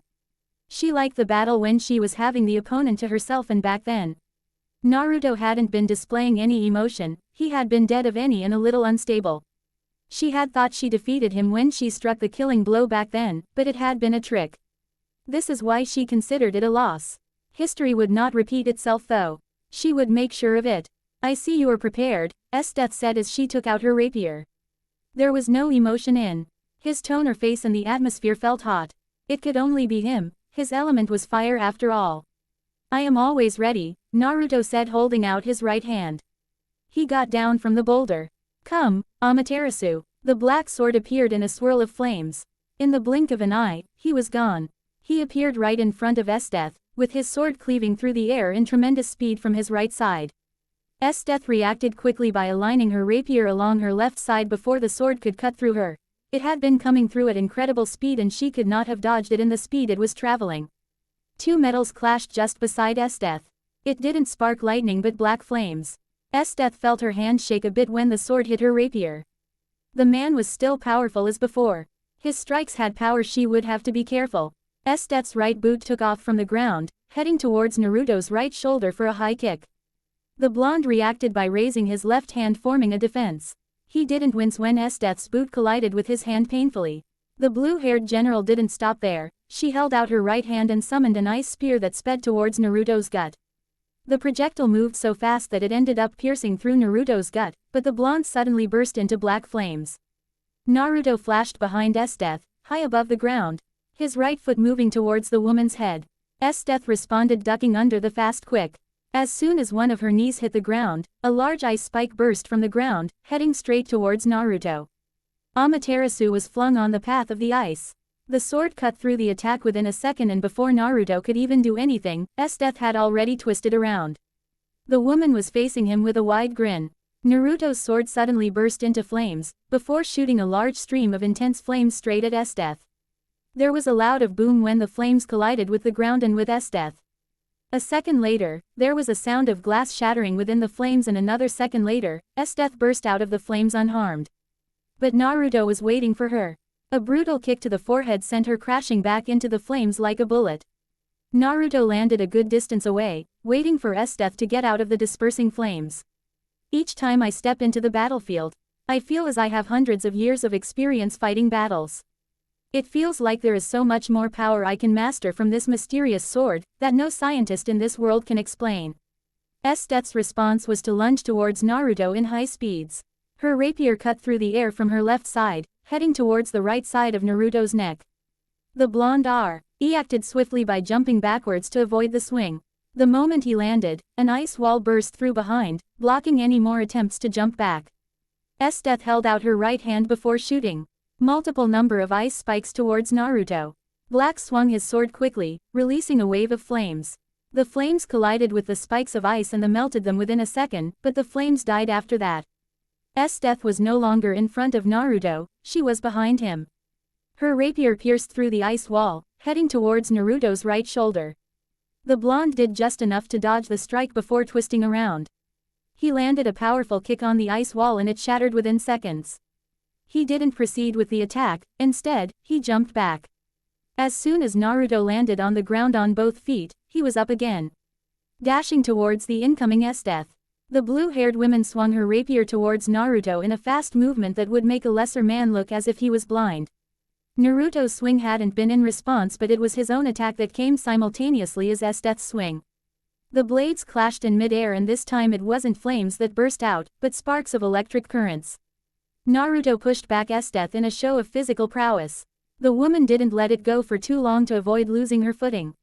She snapped the fingers on her left hand, causing ice of burst forth. The ice rushed towards Naruto's upper body, and the blonde responded by quickly jumping back. Whilst still in mid-air, Naruto swung his sword, releasing a wave of flames that rushed towards ice coming his way. Within seconds, the flames clashed with the ice and the two attacks cancelled each other. When Naruto landed on the ground, he found himself staring at a hail of ice splinters. There were a number of them, all raining down towards him. His eyes looked up at the projectiles that would make him unhealthy if hit. Once again, he swung his blade, upwards this time, and released a wave of flames towards the projectiles. The flames were bigger this time and managed to cover the ice coming his way. Remarkably, the flames didn't stop all of the ice, some of them managed to pass through the flames and continue to head towards him. But he had given himself enough time to jump back once again. As the ice pierced through the ground a second later, Naruto caught a glimpse of Esdeath's boot just near his face. The boot slammed onto his forehead, sending him flying backwards. Esdeath didn't let up. With the blonde flying backwards, she sent thin ice needles towards him. The needles were going at a blinding speed. This time around, she made it so that even if Naruto creates a wall of flames, the ice would have enough speed to pass through before being melted. Naruto only managed to fold his hands in front of his face with his sword still held firmly as the needles reached him. A few of them managed to slice through his clothes, making cuts on his skin. The one that cut through his right hand left him slightly bleeding. Moments later, he landed on the ground, on both his knees. He was forced to drop his sword to the ground when Esdeath's left foot crashed just inches away from him. He knew another one was coming towards his face. Within a second, the right foot came with an air force, straight towards his face. Naruto's right hand caught the kick and he only managed to slid backwards slightly. "Oh," Esdeath said. "You caught that. It does feel rather good looking down at you like this," the woman said with a grin. "Don't enjoy it for too long, it won't last," Naruto said calmly. The moment those words left his mouth, the foot he was holding firmly, lit up with pure black flames. He didn't free it even when he felt his hand freezing. He just increased the temperature of the flames as he picked up his sword with his left hand. After then, the blonde stood up. Esdeath stopped herself from cursing when Naruto stood up. She was doing all she could to balance herself. But Naruto's hold on her foot was just tight as an iron shackle and he didn't seem like he was going to let go. At this moment, she was fighting to keep the flames from burning her foot by continuously creating ice. "Are you trying to burn my foot? What if?" Naruto started deliberately slowly as he swung his blade wildly on the left. "I swung my sword towards your foot. With enough speed, I can cut through your rapier. I don't even have to say anything about your ice. How about it, Esdeath?"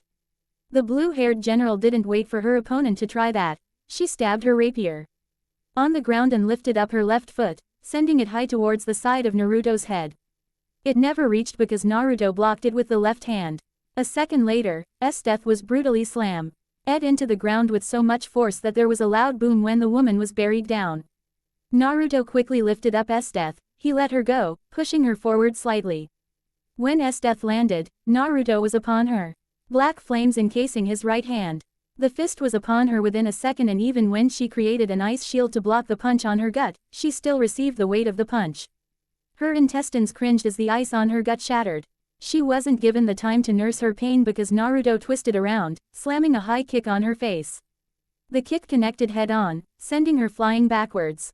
Esdeath recovered her balance by flipping several times before she landed on both her feet. When Naruto flashed above her a second later, she grinned as a large ice sword burst through from the ground. Naruto was certain it would leave much damage on his foot because they were going to meet and he could not stop himself from the momentum. He bended his body forward, while simultaneously flashing his sword below his foot. The sword managed to cut through the ice. It took that moment for Esdeath to get an opportunity to strike and she used it well. A brutal ice punch landed on Naruto's forehead, sending him crashing into the ground like a bullet. Before he could even hit the ground, ice spikes below him and he crash-landed on them, shattering them within seconds. Esdeath rushed above him before snapping her fingers. A large ball of ice materialized above her. She flashed away as the ice dropped down on Naruto, who was still on the ground. He did nothing as the ice hit him in a loud boom that caused not only some of the ice to shatter but debris to pick up as well. Naruto winced slightly as he lay buried on the ground. "You're getting better at this. You're just not doing any better," Esdeath responded calmly. She was on her knees a distance away from Naruto with her hand on the ground. "You're not the same person who managed to hold his own against Budo and I." The moment she finished speaking, ice burst out around Naruto, encasing his entire body. It didn't stop there. The ice grew, forming a small mountain around the battlefield. The blonde was trapped deep within the ice mountain, unable to breathe. Esdeath knew that fire would not be able to pick up easily unless it just exploded with enough force break the ice. But how would he go about that if his whole body was trapped, unable to move and with no way to take in oxygen? Boom! There was a loud and resounding explosion that tore through the ice, blasting incredible air waves around the battlefield like a shockwave. The ice shattered, chunks of it blasting into all directions. Esdeath was forced to jump away from the path of the ice and even create a wall of ice in front of her to avoid getting hit by the ice.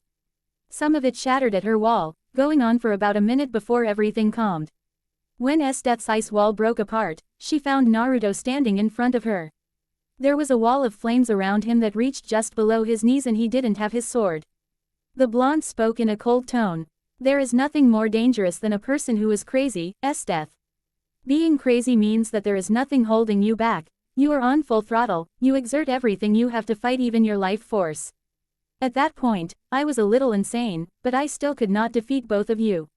The only reason I survived was because I managed to fool you."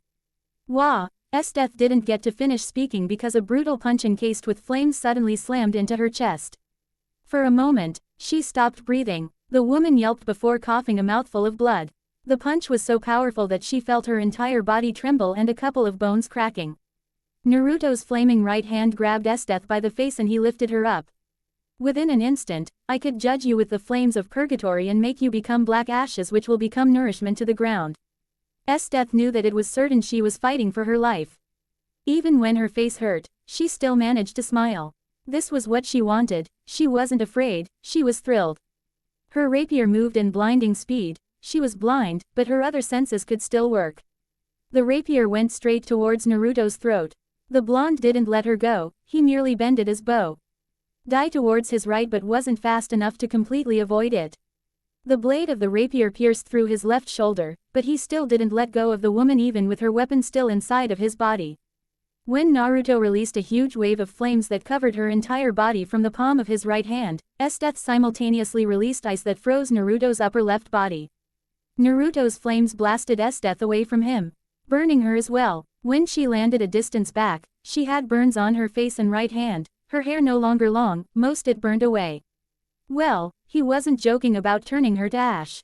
Esdeath didn't mind her burns. She lunged towards Naruto, who was standing still with a visible frown on his face, his right hand on his left shoulder, trying to melt the ice.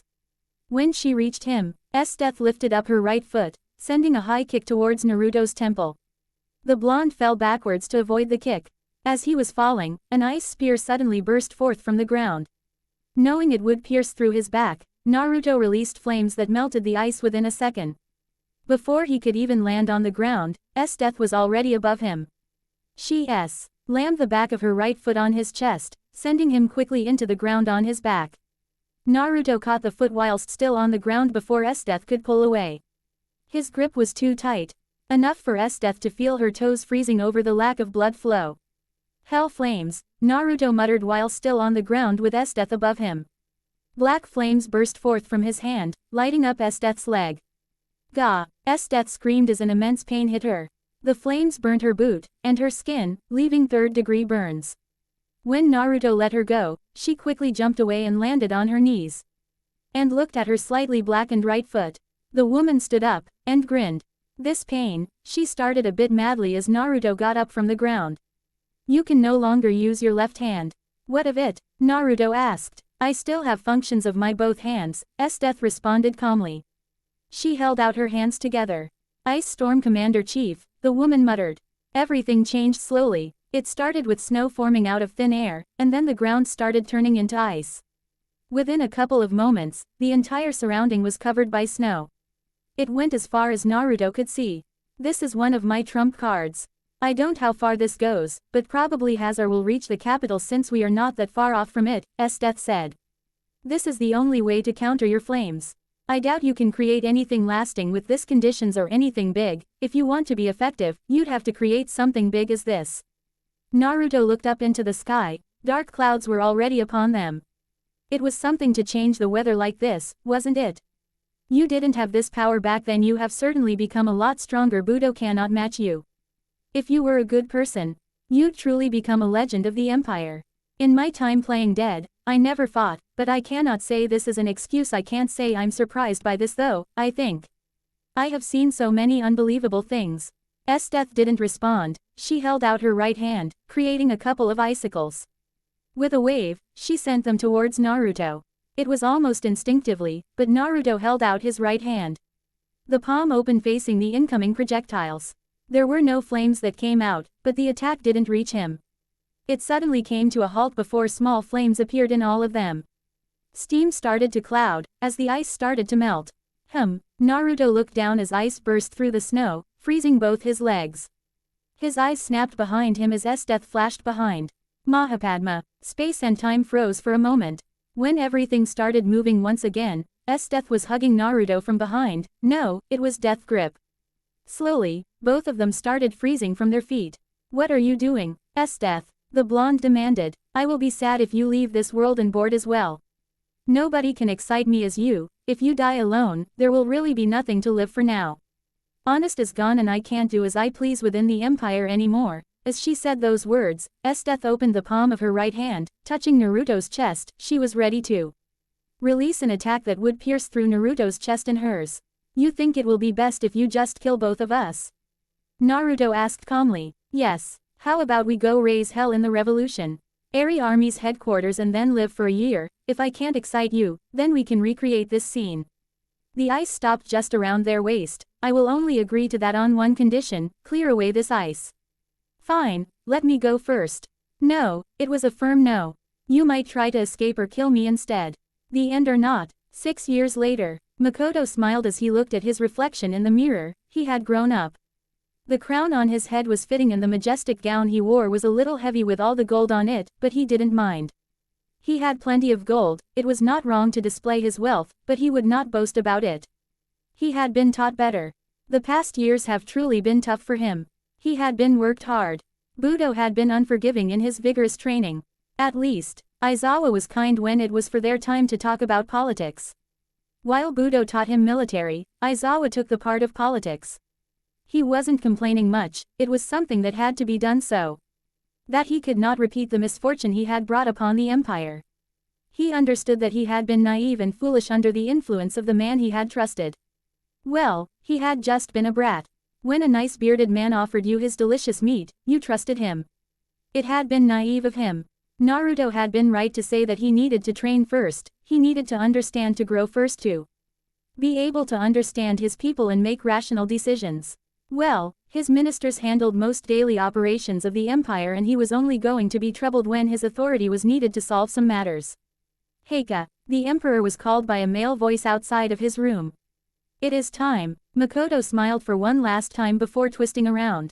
He slowly made his way towards the door and found Tatsumi waiting for him. He smiled at the man. Let us, he said.